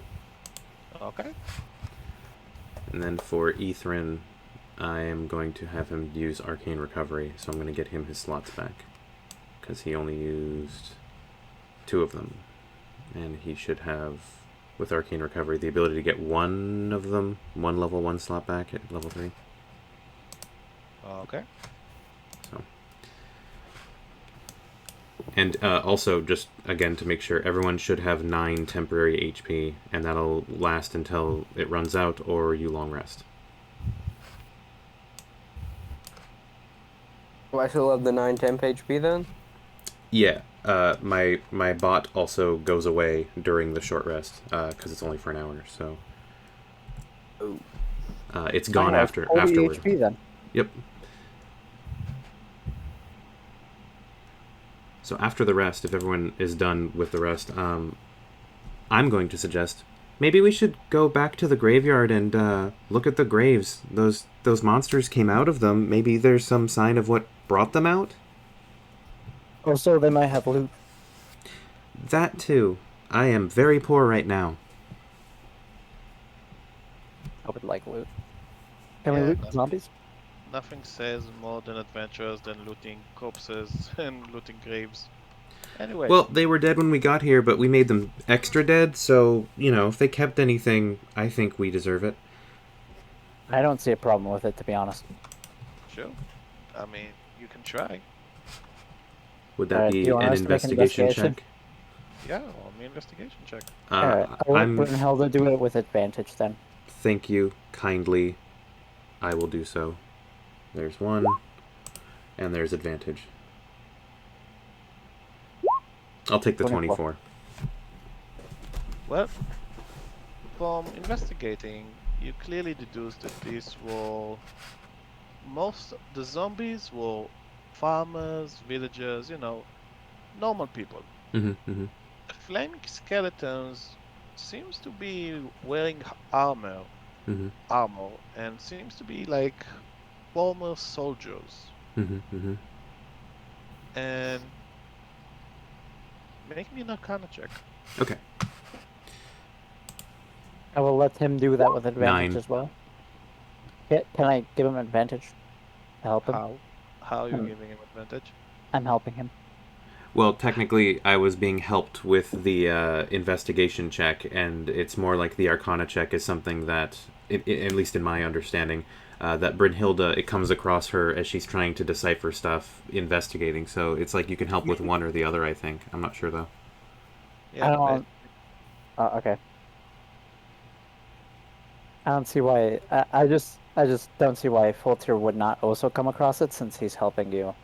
No, that's Investigate. fair. That's why it's a DM thing. I'm just gonna say the wizard is gonna do a ritual called Detect Magic. Okay. I can also do the detect magic ritual, but if you want to have the wizard do it, sure. I'll probably confirm afterwards doing the same ritual if he finds something. So I'll move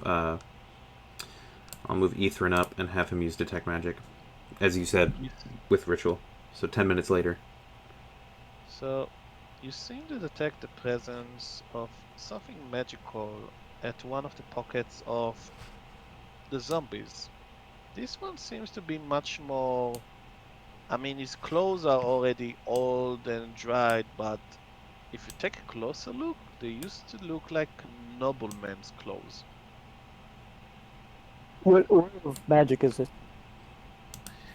That would be divination. Hmm. Hmm. Oh, Do you dare to take a look at his pocket? you can do it if you want, just in case it's like a trap or something bad. I'm gonna do Ethrin real quick. Yeah, sure, man. Take a look. All right. I'll take it from his pocket. And make a death save. No, just kidding. Uh, Natural 20. Ooh. Oh. Before making an ability check or an attack roll, you had flip a coin as a bonus action. Flip any coin on a heads. You receive a +2 bonus on your roll, and on a tails, you suffer a -2 penalty on the roll. If you do not Hmm. have a coin, instead roll a d4. So 1, 2 is heads, 3, 4 is tails. You can use this feature 3 times per day. If you receive 3 penalties in a row in a single day, roll a d20. On a one, the coin cracks in two and loses all magical capabilities. Ooh, that's fun. That's great. okay. So you managed to find this magical item. All right. Uh, well, does anybody want this? Hmm. Let me take a I mean, look I at can it. take it.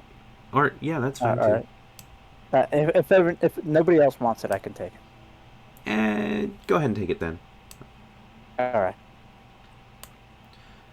He'll just pocket it then.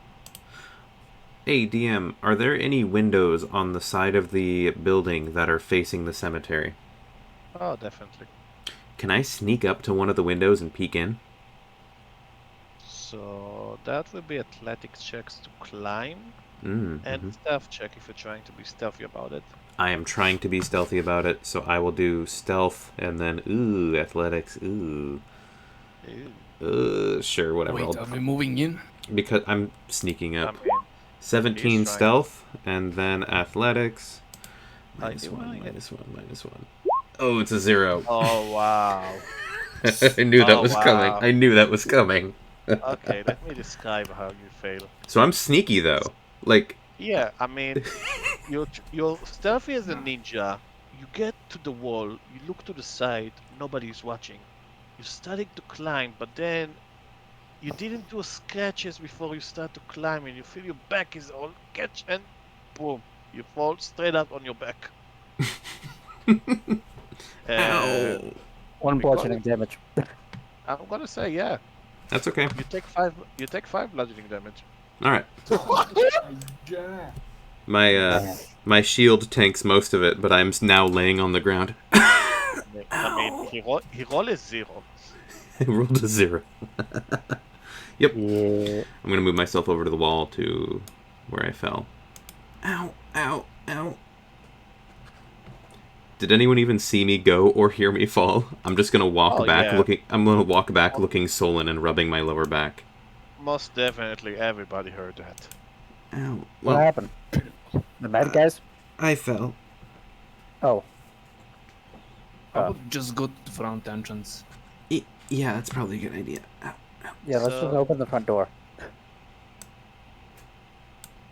So you go all going to the front door. The front door right here. Door could be trapped.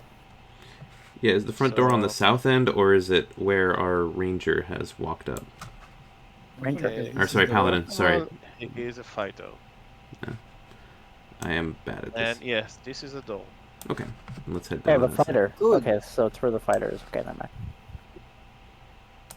Who's Just the as a fighter? reminder, this aura is a fighter's blind side. Oh, I got you. So, do you guys, how do you open it? Do you just straight up barge in? Do you knock? Do you stealth Yes. in? How do you So do it? I'm gonna stand Slam back open the door. here. We're gonna me and Growl are gonna barge in and just be like, "Hey, where's the Kool-Aid?" I'm gonna not Yeah. be standing there while you barge in. I'm actually gonna be, as you're barging in, walking up, like, maybe I should check for. Growl, do you actually want to barge in? I'm down to do it with you. We already did it. Yeah, you already did kinda. So, he just barge in. Okay. Yeah, First of all, let me make sure some things you don't see. Hey guys, wait, maybe I should check for. Oh! oh, Occupado. Sorry. He basically did Leroy Jenkins. Yep. But, so, Weapons ready, of course. let me reveal the room, what you see. Ooh, ooh, mm, mm, mm, Oh, No bodies. Or skeletons. we might not be there yet. Infinite Dragon. But the moment the fighter just straight up kick his way in, all the candles at the church light up. Like Oh. magic. Do I see this from my vantage point? Oh, this is Yes. pretty. Okay. This is some pretty magic. No, it's not pretty. But I thought it was pretty cool. Okay. And you would expect that a burnt church would be, well, burnt. This That is church true. seems to be in a good condition now. Wasn't you know, wasn't this this place doesn't seem very destroyed? burnt. Yeah. This doesn't seem burnt at all. I don't know. Maybe somebody kind of like just fixed this place up. I mean, people fix up churches all the time, don't they? Can you do May- that detect voodoo shit, please? Yeah, make an Arcana check, please, for me. Whoever is proficient. Alright, so that's going to be, I believe, both Ethrin and Brynhilda are proficient in Arcana. So let me roll one and then the other. So we got Brynhilda, 23. And we But with have... this ambiance, makes me want to play Skyrim. Yeah. There's ambience. This is Apocrypha. Apocrypha. And then we have Arcana. The for- realm of Hermaeus Moore. Alright, so a 21 and a 23. One for Ethrin and one for Brynhilda. You definitely sense illusions. Oh, yeah, this place might not be really nice looking. Wait. Does Orc's blind sight detect that as well? Because it's an illusion? I mean, blindsight doesn't work that way. Illusion is Doesn't? magic. blind size is when you're like totally blind and you can sense the presence of something. Alright, I'm gonna Yeah, it seems try and put illusions. my hand through this wall. Which wall? This wall right here. Yeah, that is a real wall. I mean, seems pretty real to me.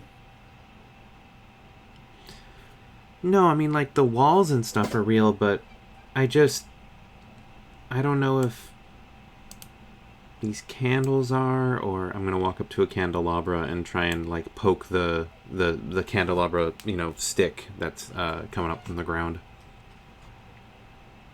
That is real.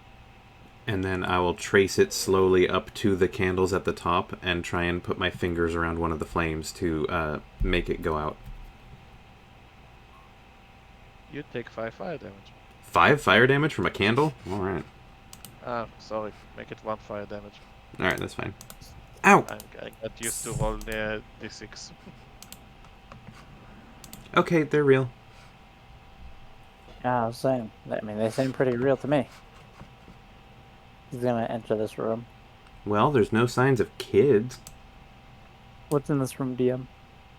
Which room? The one that you enter? Yeah, this one. And the center. You see chairs on the sides, and there seems to be a bowl of holy water in front of you. Oh. He'll touch it. Are you looking at the reflection? Yeah, sure. I'll look at the reflection first. You see a flaming skull. Oh, man. I'll touch the flaming skull. All you punch is water. Oh. That's cool.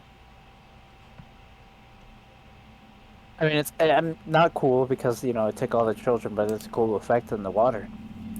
Ethran! Yeah? Try putting that out. Ethran's gonna try casting Frostbite on the candle that Bryn tried to put out with her fingers to see if magic will put it out. Okay. And the flame disappears. Huh. Is that all? Yeah. Growl approaches one of the candles, just blows it.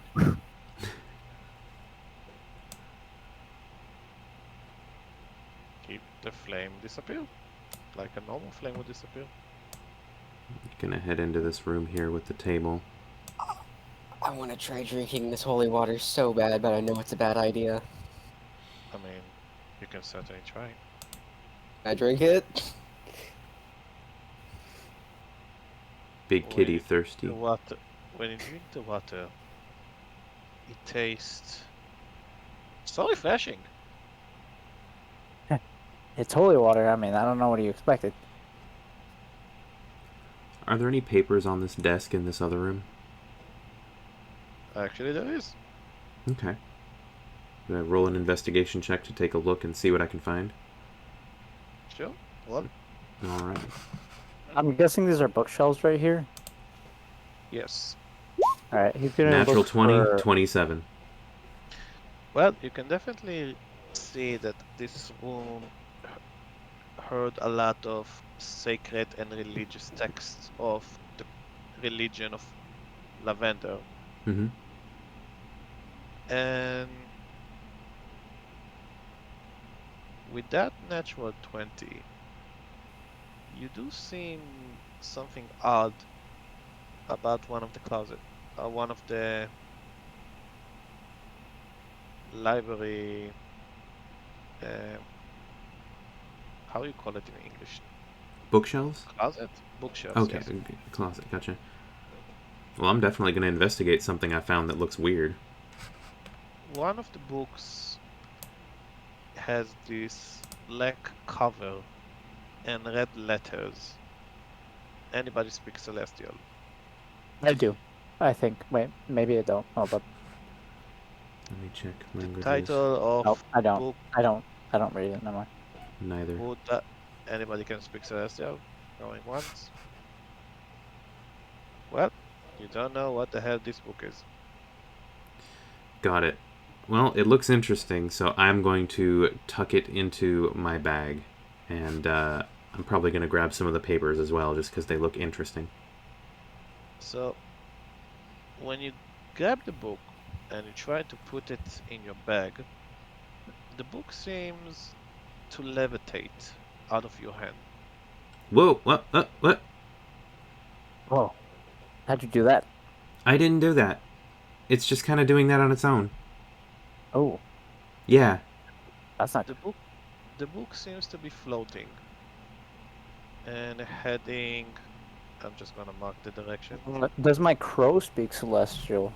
I mean, Ooh. it is a celestial crow, right? Oh my goodness. Wait a minute. Yeah. Ah, yeah. What does it say? Ah, Wrath of God. Oh, Did that's. did your crow just say Wrath of God? I guess that's what it says. Huh. Maybe I shouldn't have touched it. And Well, I as mean, as you said that, the book hits you on the face. Does it have to roll to hit? Nah, just kidding. Okay. I was just really tempted to do that after you say that. Wait a minute. Ow! I'll try to open the book. The book seems to be dodging you. Oh. You may do a dex check to try to grab it. I will try.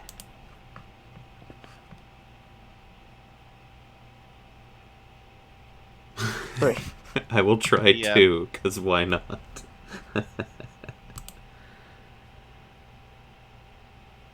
Come on, roll. I clicked you a while ago. There we go. 19. Hey. So, Brynhilda, you managed to capture the book. Mm. And you do feel it resist. But then you hear a booming voice in the hallway. Do you mind? I try to get my book, please. And I'm gonna like pause for a second while holding it, wrestling it on the ground, and be like, okay, sorry, and let it go. And you see the book is going this way.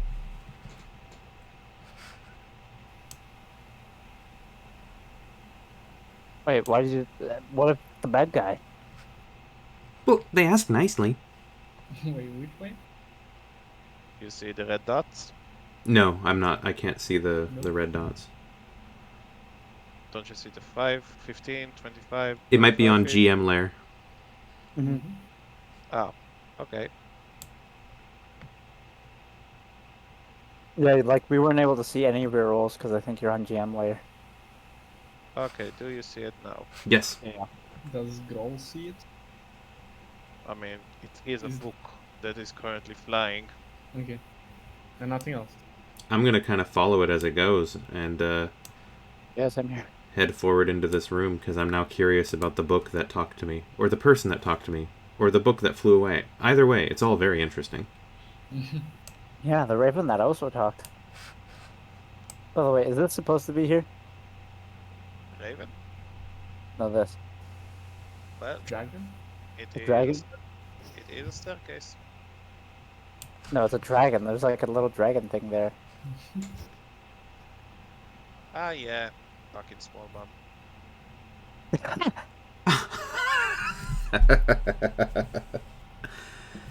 It's small, bam. Sounds So about right. Yeah. we see the book flying over what to this to the pedestal at the end.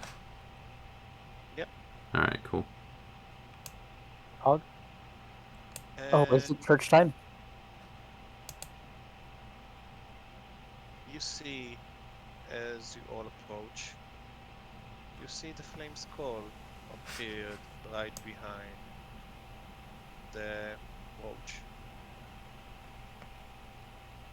And the flame skull start create this like flame pillar around itself and take a humanoid form. What? And he appeared as the human that you saw top of the tower. So I'm gonna excitedly point at it and then look at my two team. That's the guy. He waved to me. You didn't see him. There he is. Oh. Now we do. Yeah, now we do. Yeah, now you do. And you see him grabbing the book and touch it very gently as the red letters shine in bright red light. Open the text for him. I'll kind of like. And Oh, go ahead. Are we he supposed to stop him? It's a fucking flame skull, and he's gonna rush in. gives you a gesture to sit. I guess it's church time. Hold up. I gotta. I miss some church, you know. Sometimes Where church, are the you really children? miss it. Bad guy. Oh, if you're worried about the children, they are safe. They are? Wait, you know about? Well, you took them, right? So. I mean, yeah, I did rescue them. We're just gonna sit down. You rescued them?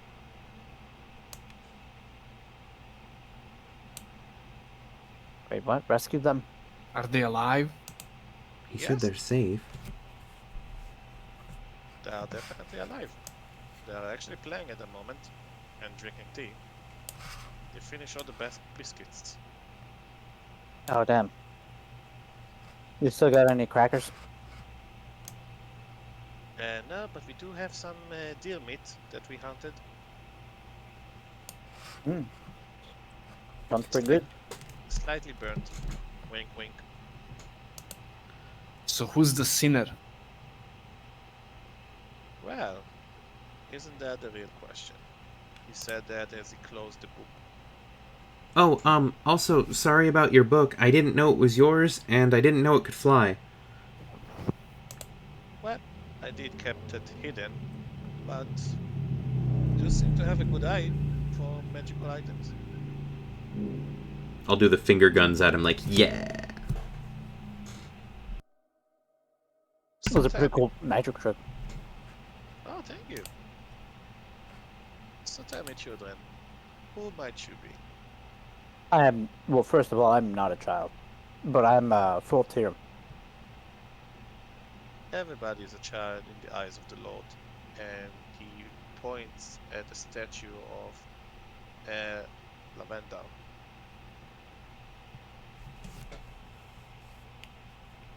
I mean, yeah, I guess gods are pretty old, aren't they? Indeed, they are. We are all children in his eyes. Then you shouldn't call me a child because you're not him, right? Well, I am his emissary. Oh, okay. So that was you who appeared in the sky above Brightwater the other day, right? That is correct. He said that while half of his face turned into flaming skull. That's cool. That's really cool. Why didn't So you fucking cool. why didn't you take the mayor's son? I mean, he wouldn't have survived the journey. Did you Yeah, somebody know? touched him or something. So you know that he's ill, right? That is correct. Do you know what was causing his illness? He just looks at you and smirk a bit. The sins of the father. Insight check. I'm going to request the ability to roll. Yeah, roll. So That's can you about as give good us as back Bryn's the gonna children? get. I mean, 5. you have. He has like this perfect poker face. Yep. I was gonna say, can you give us back the children? I mean, I can, but I don't think you want to. Why not? Well, they are more safe here than back at the village. What do you mean? Why? You're the dangerous thing. You kidnapped the children, right? I mean, I rescued the children, never claimed kidnapping them.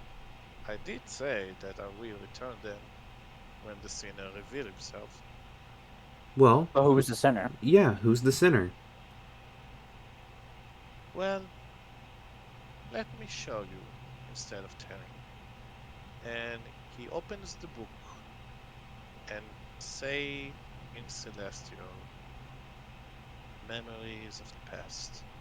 And the church, time seems to go back. You seems to be going back in time, and you see like the church itself, how it's been through all of these years as you're going back through time, through all the seasons, until you reach the the state of the church before it was burned down. And you see the preacher sitting in the church, cleaning all the bookshelves and preparing the text for Sunday. But then he hears a knock in the middle of the night. He goes out. It is very raining outside, and he sees the mayor. The mayor looks very pale, and the preacher invites him in. He asks him, "Why did you come during this storm? What is wrong?" And the mayor tell him that his son is very sick. And the preacher tell him, I know he's very sick, but sorry, sorry, my bad. His wife is very sick. Wife, not son, the wife is very sick. And he asked him, but you did everything you can. You summon every doctor and you summon every cleric, but nobody seems to be able to heal her. And the mayor looks at him. I know why she is sick. The preacher looks confused. Why? Well, the mayor looks at him. A few days ago, a necromancer came to the woods of the forest. And while I was hunting, he approached me and told me he has an offer I can use. And he told me I would be able to heal my wife if I did the unspeakable for him. And you see the mayor is like very shaky, very appalled from the memories, and he's very pale, heavy breathing. And he look at the preacher. You know the disappearance of the children that has been happening over the last 2 weeks? The preacher looks very confused. What of it? The mayor tell him, I did it. I took them.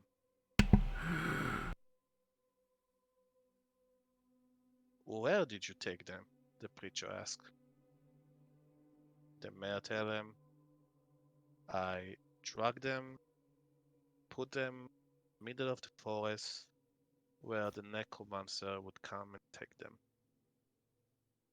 God only know what he did. And the preacher is like standing and he looks very alert. And he's telling him, why are you telling me this? The mayor looks like very desperate, like he's so done with this shit. And he looks to the statue of Lavender. I try to seek redemption because I did the unspeakable and it was all for nothing because my wife is dying as we speak and necromancer has fooled me. I have become a monster all for nothing. And he looks at the preacher. Do you think God can forgive me? The preacher tell him, every soul is redeemable, but you must confess for your sins, for what you have done. We need to go back to the village and tell the parents. Tell the authorities where this necromancer is. And the mayor is like nodding in agreement. Would you please come with me in the morning to support me while I confess my sins?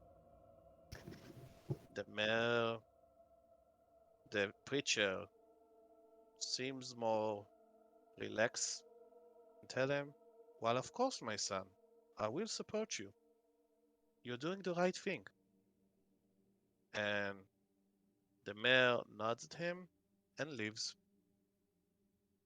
And after 1 hour, Mm-hmm. Mm-hmm.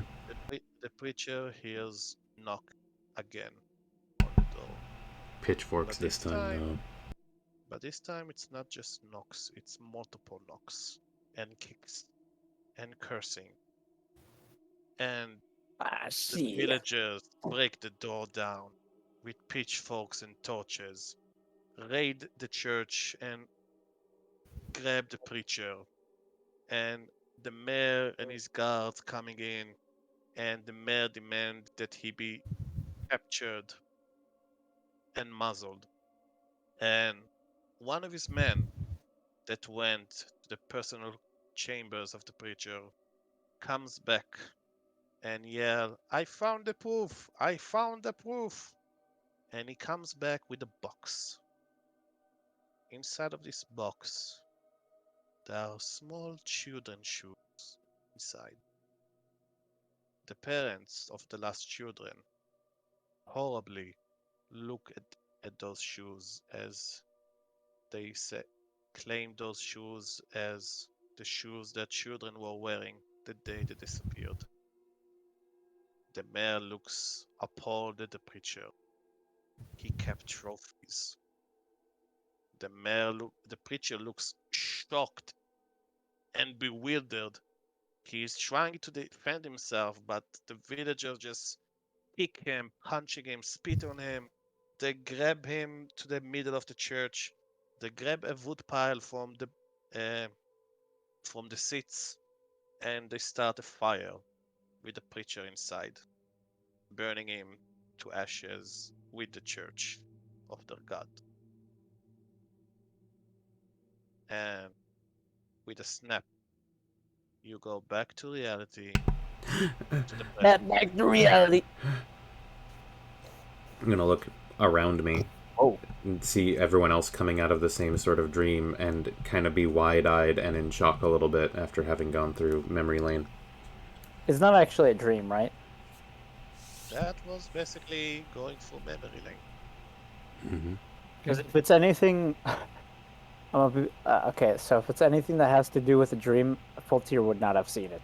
It's more of a vision, I think, than a sleep dream. Yeah, I know. Maybe I was pondering. Question to the DM. Yes. We know the mayor's son is cursed, correct? Yes. And he's the one that gave us the job. He's the one that's paying us. The mayor is the one that paid you, yes. Okay. So, the preacher looks at you. Not so easy to digest, isn't it?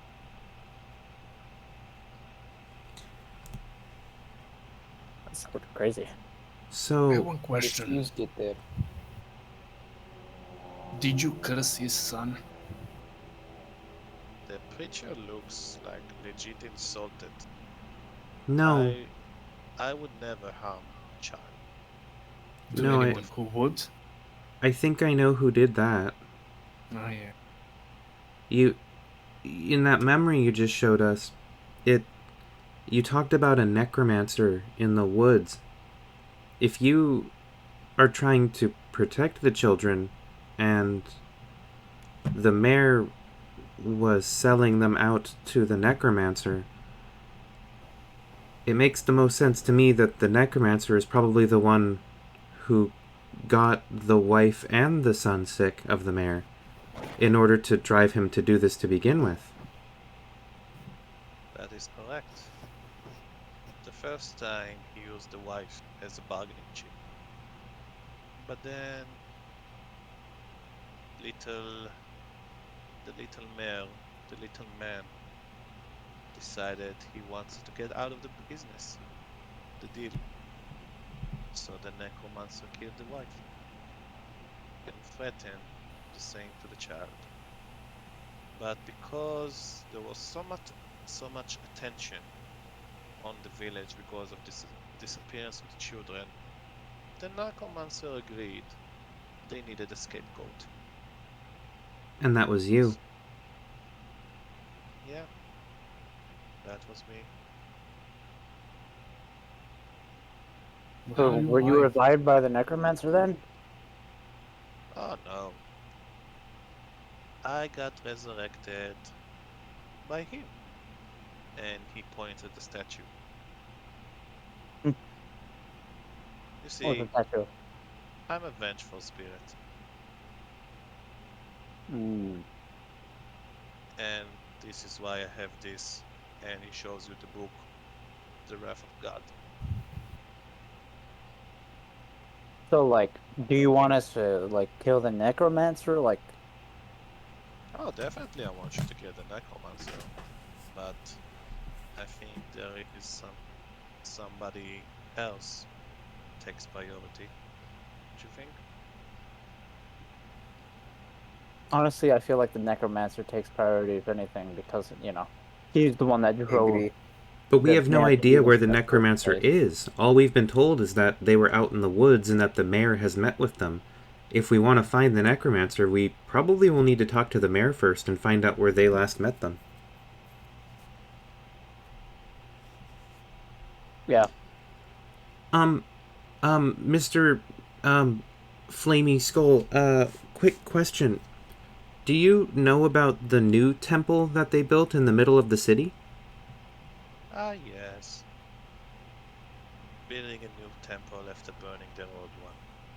Yeah, I also thought that was very strange. Yeah. Why do you think this place is so gloomy? I mean, it looks nice to me. I mean, I saw off topic. I did show you the picture, and it's you see. Remember the Yeah. hanging Oh, man? yeah, no, I meant And the inside. Because you yes, said it was clean looking on the inside with the illusion magic and stuff. I think he means the Bright Light Village. yeah, Right, the village right. itself. Oh, I yeah, that mean, too. God Himself has turned His back on this village after what they did to the church. But they were lied to. Well, they did murder the innocent man without a due trial, Yeah, and that's bad news. they also burned a sacred place. So, yeah, the gods are very angry when you burn down their temples.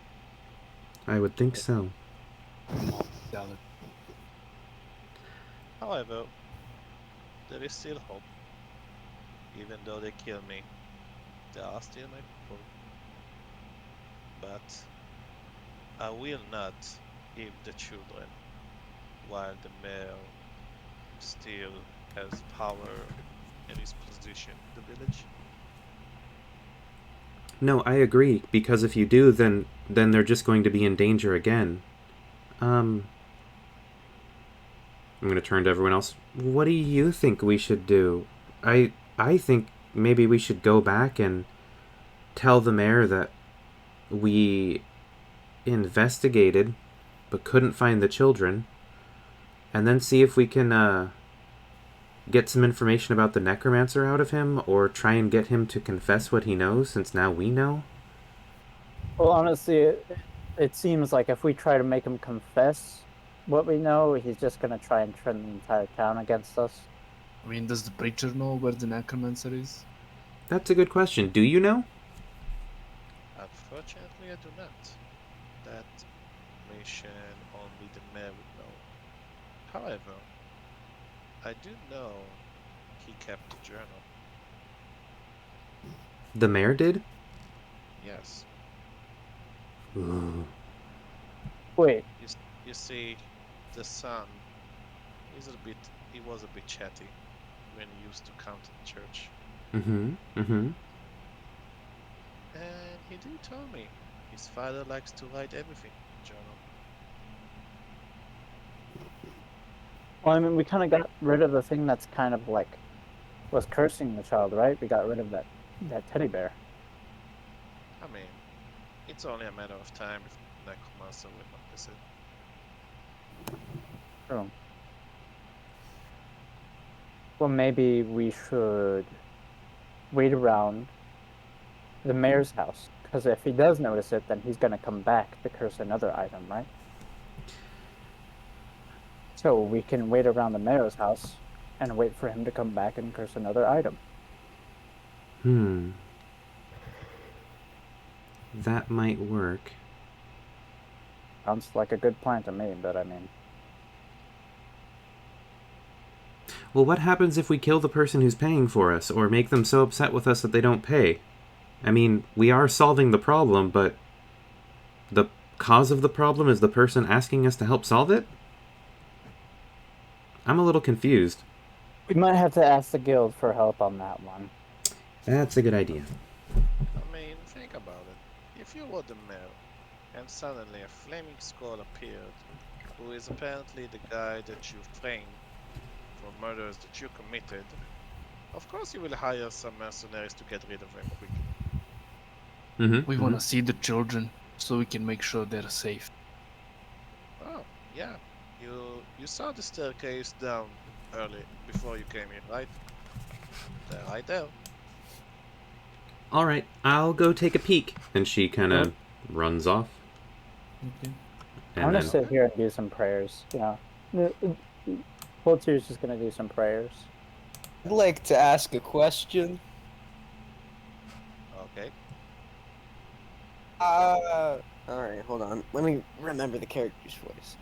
How did you raise those zombies outside? That was you, correct? And those were the souls of the guardians of Lavender.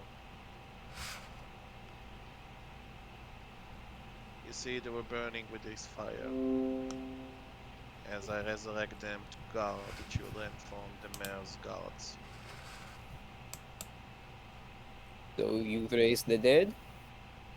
Yeah, you can say that. Sounds to me like necromancy. Yeah, why did they attack us though before talking to us first? I mean, I didn't know you attend. Well, I you mean, would have did you? if you talked first. I mean, did you look at yourself? Very personable figure. I'm also a holy man. You ever heard of saying never judge book by its cover? That's also true. DM, but as do I know that go ahead, sorry. But I do know you are mercenaries hired by the man who trained me.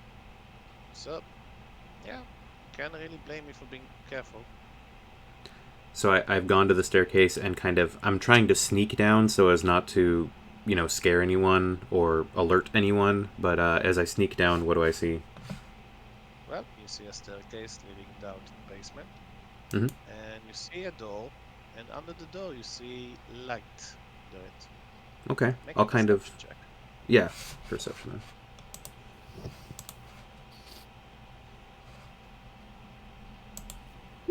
22. Almost a natural 20. You hear the sound of children laughing.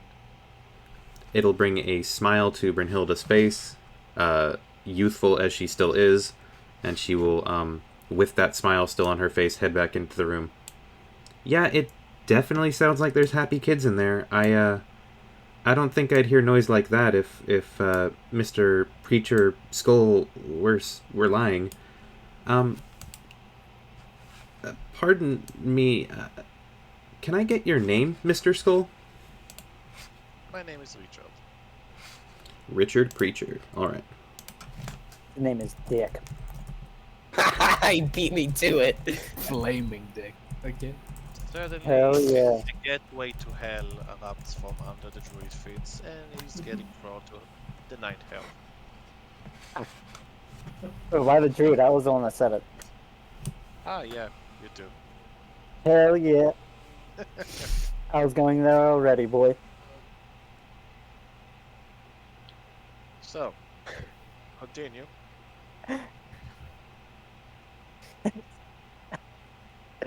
Sorry. So yeah, what do we want to do then? Like, I'm guessing we wait for the necromancer to come, and then we get him. We get paid by the mayor, and then we have the mayor, dealt by the guild. That sounds like a good idea, I think. But we still need to find where the necromancer is first, and that's going to require talking to the mayor and Oh, maybe yeah, there was something finding. about the Well, like I journal. said, he's probably going to come back and curse another item, right? Because we already got rid of one of his cursed items. Right, so we're going to have to go back to the village anyways in order to do a stakeout, but I'm thinking that we might be able to find the necromancer before they come, if they come, by finding that journal that Richard spoke of. Or we could have someone pretend to be a child and have the mayor deliver it to the necromancer, and then we catch him, we gang up on him. Yeah, but none of us are short enough to. Oh. Yeah, I could think of one person that's short enough. Yeah. Yeah, I get it. Okay, I have a spell for that. We can do that if you want. Who is the person? Just wondering. Brynhilda's pretty short. She's very short, yeah. Ah, yeah. Okay, Yeah, that's the rest pretty of us are 6 foot something. Yeah. I'm 6'1". I think Jax is like 6'7". Yeah, I don't know how tall the other guy Bryn's is. 4'7", 6'6". but when you use disguise self, you can go down by a foot, so she can make herself look 3'7". Yeah, I don't know how tall the other guy is either. The elf. Ethrin, I think he's. I closed it, but I think he's also average height. So yeah. Or he's a half elf, right? So he's like 5 something. I still think we should go looking for the diary or journal or whatever. I think that if we can go and maybe check on the mayor's son to see how he's doing, maybe one of us can slip away and go and find the diary, and then we can have the information, and whoever's still in the room occupying him can maybe try and get it that way. And if that doesn't work, then we can try the kid thing. Also for the kid thing, when it comes up as a backup plan, do we let the mayor in on it or no? No, we don't let the mayor in on any of this. He's our enemy. He's sold out Richard and is working with the necromancer. And literally killed. Yeah, and maybe he doesn't realize that the necromancer is screwing him over. I think he does, but we have to be careful with him because he might do the same thing to us that he did to the priest of Lathander. He didn't call us here to actually resolve the murders because he was a part of it. He called us here to get a cover.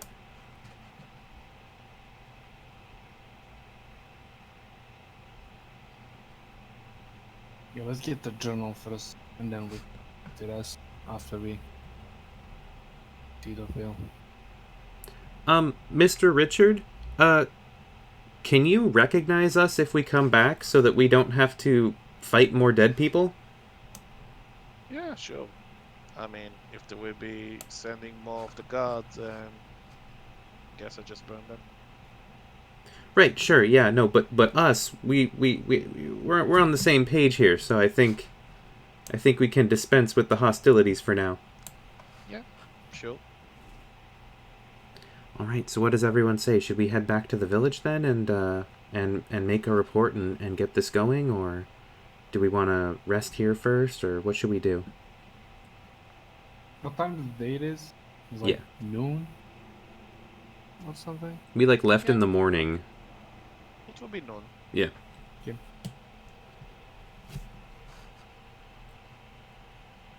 So what are we gonna tell the mayor?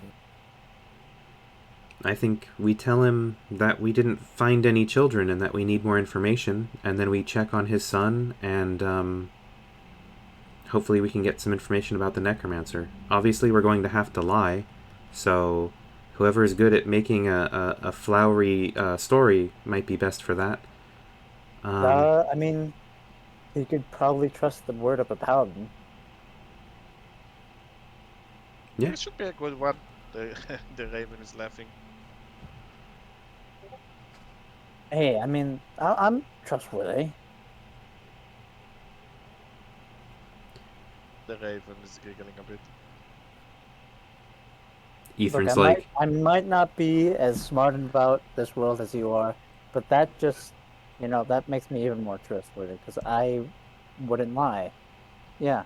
But now Ethern, you will. Ethern's like, I only Prepare trust to you as lie. far as I can stab you. Well, I mean, I guess that depends on what you're using, right? I mean, you could probably stab me pretty far if you're using greatsword. Yeah, I mean, what if we gave him a lance? That's even longer. You're taking me too literally. You're the one that said it, man. Anyways, you should probably go. Mr. Let's Preacher, thank you for keeping the kids safe. The preacher would just look at the F wizard and his split personality. I think you need Lathander, son. I I think that Lathander can try. Yeah, his version of like you need Jesus. Yeah. And Fultier was like, I think he can try.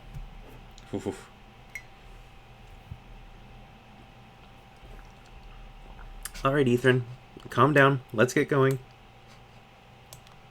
Actually, Mr. Preacher Man, can we take a rest here? It's not a. I'm pretty not feeling well.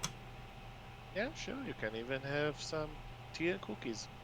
Oh man, really? Cool. So we're gonna do a long rest here then? Yeah, you're welcome to stay No, in my no. church. Okay. But it's only noon.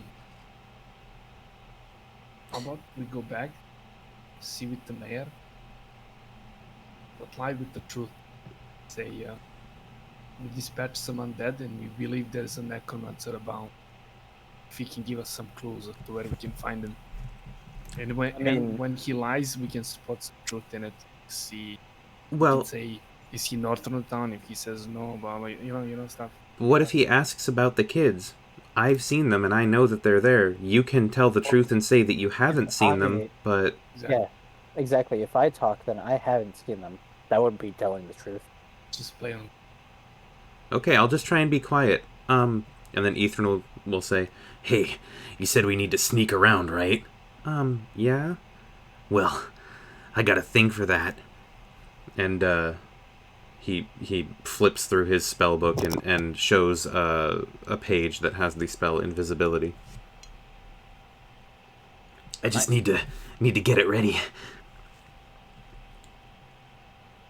Okay. Maybe you could cast that on my crow, and he could bring the diary to us.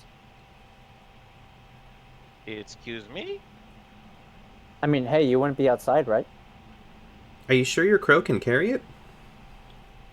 Can you carry a diary? I guess it depends on how big the diary is, but I mean, diaries aren't that big, right? And how big is your celestial raven? Ravens are huge. The ravens are huge, so I'm just gonna say that we'll be required to make a check for that. You could always I turn one of think- us invisible too. Wait, am I gonna be looking like a little kid, or probably not. I just like to imagine like a Cartman trying to deceive the mayor. Cartman from South Park. Listen up, dude. Oh boy. Okay. So And plus, I think he's understand. gonna. I just wanted to say real quick. I think he's gonna notice when an entire person is missing. well, we also have a new person right here, and we point to our big kitty friend Memnos. Yes, What was the last name? Woodson. Woodson. Got it. Yeah, I mean, still, it'd be a lot harder to recognize that a raven's gone that he hasn't even seen yet. Because he hasn't seen my raven at all. Last time he was outside. Yeah, technically the raven was outside, yes. So if you turn my raven invisible, he will still not recognize that somebody's gone. I, I was never here in the first place, so I don't even know if I should go there. That's true. It's fine, come with us. There's I gonna mean, be big juicy reward after. I do not care about the reward. I only care about my forest. I mean, your force is going to be good about that undead because the revengeful spirit's going to be gone, right? And the necromancer's going to be gone. So Yes, this is why I am here. Yeah, I think you should come with us. I think that, if we stick together, we're going to have a better chance of taking care of this than if we split up. This makes sense. I will accompany you. All right. Growl, let's head back to the cart, and I think we can chat about it more on the way. Yep. All right. And so we didn't want to do a short rest or a long rest here. We're just going to head back because the short rest that we had was good enough for now. no, I think we should take a long rest here. It'll get me resources back that I don't have, and I think for other people it will Yeah. too, but it's a team thing. I'm fine either way. I mean, I was just thinking, like, since it's noon, we get back to town, we talk with the mayor, and then we go to sleep, and next day we just wake up and, start at the morning again. Yeah, and that's kind of the thing is, do we want to start in the morning or do we want to start at night? Because if we did an 8-hour long rest now, it'd be about 8 p.m. We'd head back, takes about 2 hours to get back to town. It'd be about 10 p.m. We could hit them at night, might be easier to sneak around and stuff. Also, Bryn only needs to long rest for 4 hours. And Ethrin. Well, we would have to pay for food in the thing. I can trade more honey. Or wine. True. Does the preacher have any food? Yeah, preacher, Yeah. He offered do us you some. have any free food you can give us? how about it, please? Please? Yes, you can have some free food. Thank you. Yes, we can. I'm just Better saying there's see a it. lot of cons of going back to the village, and there's a lot of pros of staying here. So, I'm gonna say you're gonna eat lunch with the children. All right. Just Tyr is so going that something to not doesn't be happen to the cart, Grau will quickly, Well, Tyr is not Go and going fetch to it. see the children. That way, he's not going to be lying. Ooh, good call. I'll go eat with the children. Because, Memnos does not care about the children oh, Memnos, why? because he is Druid man. Yeah, he's like, these aren't trees. These are kids. Whatever. Yeah, children are not natural. Well played. Well played. They're disturbance to the nature, though. All right, I'm gonna do the long rest then, since that's what we said we're doing. I mean, honestly, children are freaking demons. You have to teach them empathy. All right. Yeah, you absolutely that do. is true. The preacher agree. All right, I have done a long rest. So we're long resting. Yep. Long rest, please. Should I tell him I drank some of the holy water? I think he knows. You had. He knows. He I mean, knows. holy water is there for everybody. It doesn't matter. He knows and judge you. It's just holy water. I mean, All right, so now it's a little darker out after we've rested for a while. Brynhilde did her 4-hour trance rest and then spent the extra 4 hours hanging out with the children and showing them some cool magic tricks with her little magical tinkering and stuff. So she left them a couple small objects with that make noises and smells and lights flash and stuff. So the kids are just playing with those little. I'm gonna say I gave 3 of those. Little magical tinkering things for them to play with. So they're just playing with some little flashy rocks. And at 8 Yeah. p.m. you tuck him in bed. Yep. Sing him a They lullaby. do seem to be having fun. Good. I love kids. Well, Tyr is not going to be seeing the kids, so Yep. he's not lying. All right, are we ready to go then? Growl, can you drive well in darkness? Yeah, no problem. All right. He is the darkness. Yeah, I figured, but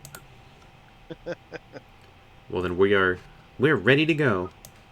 Come on, Ethrin. He's muttering under his breath. Let's all go.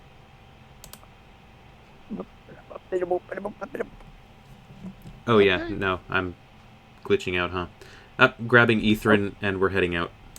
You're Right? not glitching out. That was me. Don't worry. Okay, no, you're fine then. Okay. So I would say that easily enough you guys managed to find your way back to the village. So I'm just gonna move you the village map. Mhm. Be nice. Oh, So this is a massive map. Yep. City map. I mean, it is a village.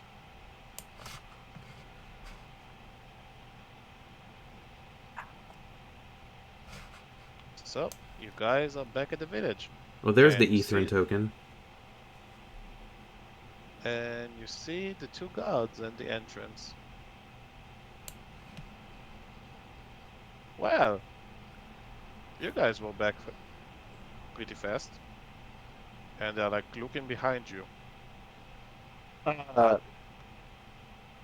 Where are the children? We didn't find. I didn't see any children. So, I mean, also there was just a bunch of undead there. There's nothing really much else. Yeah, we had to take care of those bunch of undead. They're also in flame, swinging around flaming swords. I think we killed 3 flaming skeletons. Yeah. Yes. Huh?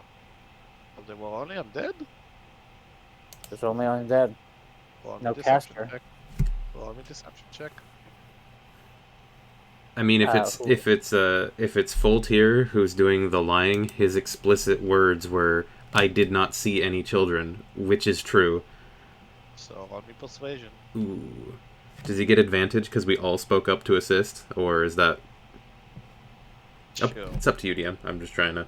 Sure. Besides that, there was Advantage. Roll persuasion with advantage. That's a performance. The Oh, is that guards. Hold up. The guard seems to It's, believe it's you. the same. Yeah, it is the same. The guard They seems have- to believe you, but they are a bit disappointed. Yeah.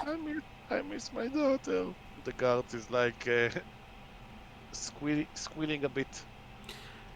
Brynhilda's heart is going to be touched by that, and she's going to say, I'm sure we'll find them. We just need to report back and maybe ask the mayor some more questions." Okay, you can come in. You can come in. Or By the she way, could be dead. yeah, who's the black lion exactly? Someone we picked up on the way. yeah. Ah, suddenly our town is shelter for stray felines, I see. You don't like mean- kitties? Yeah, I don't This- see why you don't like it. He likes looking up at the lion man. That is not a kitty. Or more, maybe it's Yes, more of a cat. I but like I mean, this that one. doesn't matter. Big Do I kitty. look like a cat to you? Find me a house cat and tell me it looks like me. Hey, maybe like earlier on they probably looked like you. Evolution-wise, he is correct. Evolved Anyway. from pets? Thought If I you was guys- like... Oh. Oh. Well, if you guys says he's with you, then I guess it's okay. Just don't get I'm in gonna- trouble. I'm gonna whisper over to Ethan to make my raven invisible. This is the path we're taking to the mayor's house. Ethan will be like, "Not yet." Better to do it before we get inside. Are we there yet? Because Ethrin will do the Okay. invisibility spell after having prepared it during the long rest instead of flaming sphere, and he will apply it as we're on our way, almost there, like as we're crossing this last bridge here. So are you all just straight up going to the mayor's house first? It's Yeah. what I was assuming. It is probably 10, 11 o'clock at night. Okay. So you guys are moving toward the direction of the mayor's house, which is to remind you, it's Jay. this place. Yep. Yeah, it's Jay. It's Jay. So, it's Mr. J, yes. Mr. Uh, Jay. Sorry. yeah. So, uh, if you remember correctly, there are 2 guards outside of the mayor's house as well. Mm-hmm. And do you just straight up approach them, or you try to sneak in or something? We just We're probably approach. straight up approaching them, but my Raven, I guess, is probably invisible, right? I mean, did you cast the spell, the wizard? Yeah, I was gonna have Ethrin cast invisibility on the crow as we were crossing this bridge before we get to the place, assuming that we'll have like a couple minutes, and I know it's a concentration spell that lasts, I think, for an hour. So Okay. So, you guys are like moving towards the guards while the raven simultaneously going inside the house, yes? yeah, my question was, for Fultier, are you controlling the Raven mentally, or how are you doing that? Because if you're also walking and talking, I think if it's like a find familiar thing, you can't He's be a doing. fine familiar. Yeah, so then you'll have to be blind with I it. mean, you just have it on his shoulder, and until we walk in, and once Yeah, he's in, that's you what I know, was just thinking, like, but you know, he's I a feel like physical bleach white. Mendos He's could have just turned into an animal. Or whatever. either way. Hmm. So it looks like we're heading up with an invisible Raven still sitting on Fultier's shoulder, and we're all together in the cart as we pull up, is my understanding. Mhm. Yeah. So, when the paladin gets into the raven's mind, the first thing you hear, you owe me a lot of peanuts after this. You have your own bag of it. Shut up. And yeah, he lets you take control over him. I will do that later. I still, or actually, yeah, We want to do it while we're in the house. yeah. There's some specific Actually- text on how Find Familiar works. Let me bring that up. We're also nearing the end of the session, I think, unless we want to go longer. Yeah, So, we are near the end. I can just look at my spells. mhm, Find mhm. familiar. Yeah, it's independent from you, but it always obeys your commands. And attacks, it rolls its own initiative. Yeah, I mean, while your familiar is within 100 feet of you, you can communicate with it telepathically. Additionally, as an action, you can see through your familiar's eyes and hear what it hears until the start of your next turn, gaining the benefits of any special senses that the familiar has during this time. You are deaf and blind with regard to your own senses. So basically, what I'm getting from that is the line where it says your familiar acts independently of you means it's its own person, but it always obeys your commands means it does whatever you tell it to do. And it's when it's within 100 feet, you can communicate telepathically. So as long as it's within 100 feet, you guys can chat each other up, and you can tell him what to do, and he'll be like, "Fine, whatever. You're annoying." But it's the action thing where you actually you wear them as a glove. So that's an action to go in or out. Yep. So I'll just command my Raven to find probably before we get into the house, to fly around the house and find out if there's an open door and see if that's the mayor's bedroom I'm or gonna say open window. he definitely is an open window. And I'm just gonna see through him to see if that seems like it's the mayor's bedroom. It's the sun's. Mm. A different bedroom.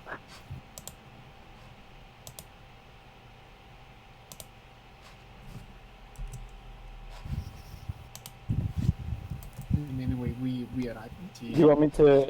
Do you want me to make an investigation check as Sure, make an perception check? investigation check. Alright. Actually, maybe. that would be perception. Yeah. Perception. Yep. So he has a +3 to his perception. Maybe. Oh my god. Okay. That's an 18. Nice. So you see two open windows. One will be at the son's bedroom. The other will be at the mayor's office. All right. I'll have him fly in there and look around. Okay. So, Keyfly, are you just like straight up going inside of the office, or you just fly He's like outside? searching on the window that's open. Well, you see what you expect to see on an office: a desk, a table, a library. Is there anyone in there? Is there anybody there? Yeah. There is a cat. Meow. All right. I'm gonna see if he sees any journals. Make me investigation. All right. Also, at this point, have we rolled up and gotten the guards' attention that we're here? Investigation Yes. is wisdom, right? Yes, it is. Or no, But it's investigation. intelligence. Yes, intelligence. Oh, it is int. All right. Oh no. Oh no, Oh Is yes. it stupid? it is. I've been throwing 20s today like a madman. It's been wild. Are you sure I can't? Oh, no, never mind. Okay. That'll be. All right. Well, getting lost in my tabs. Ooh, it's probably a fail with it too. Yeah, that's -4. So -4. yeah. So Ooh. I'm just gonna end the session with a cliffhanger, and We're gonna continue next week. Sure. All right. All right. Okay. Stop the recording. Got it. Got it. And I'm stopping in when the window comes up. 3, 2, 1. We're over.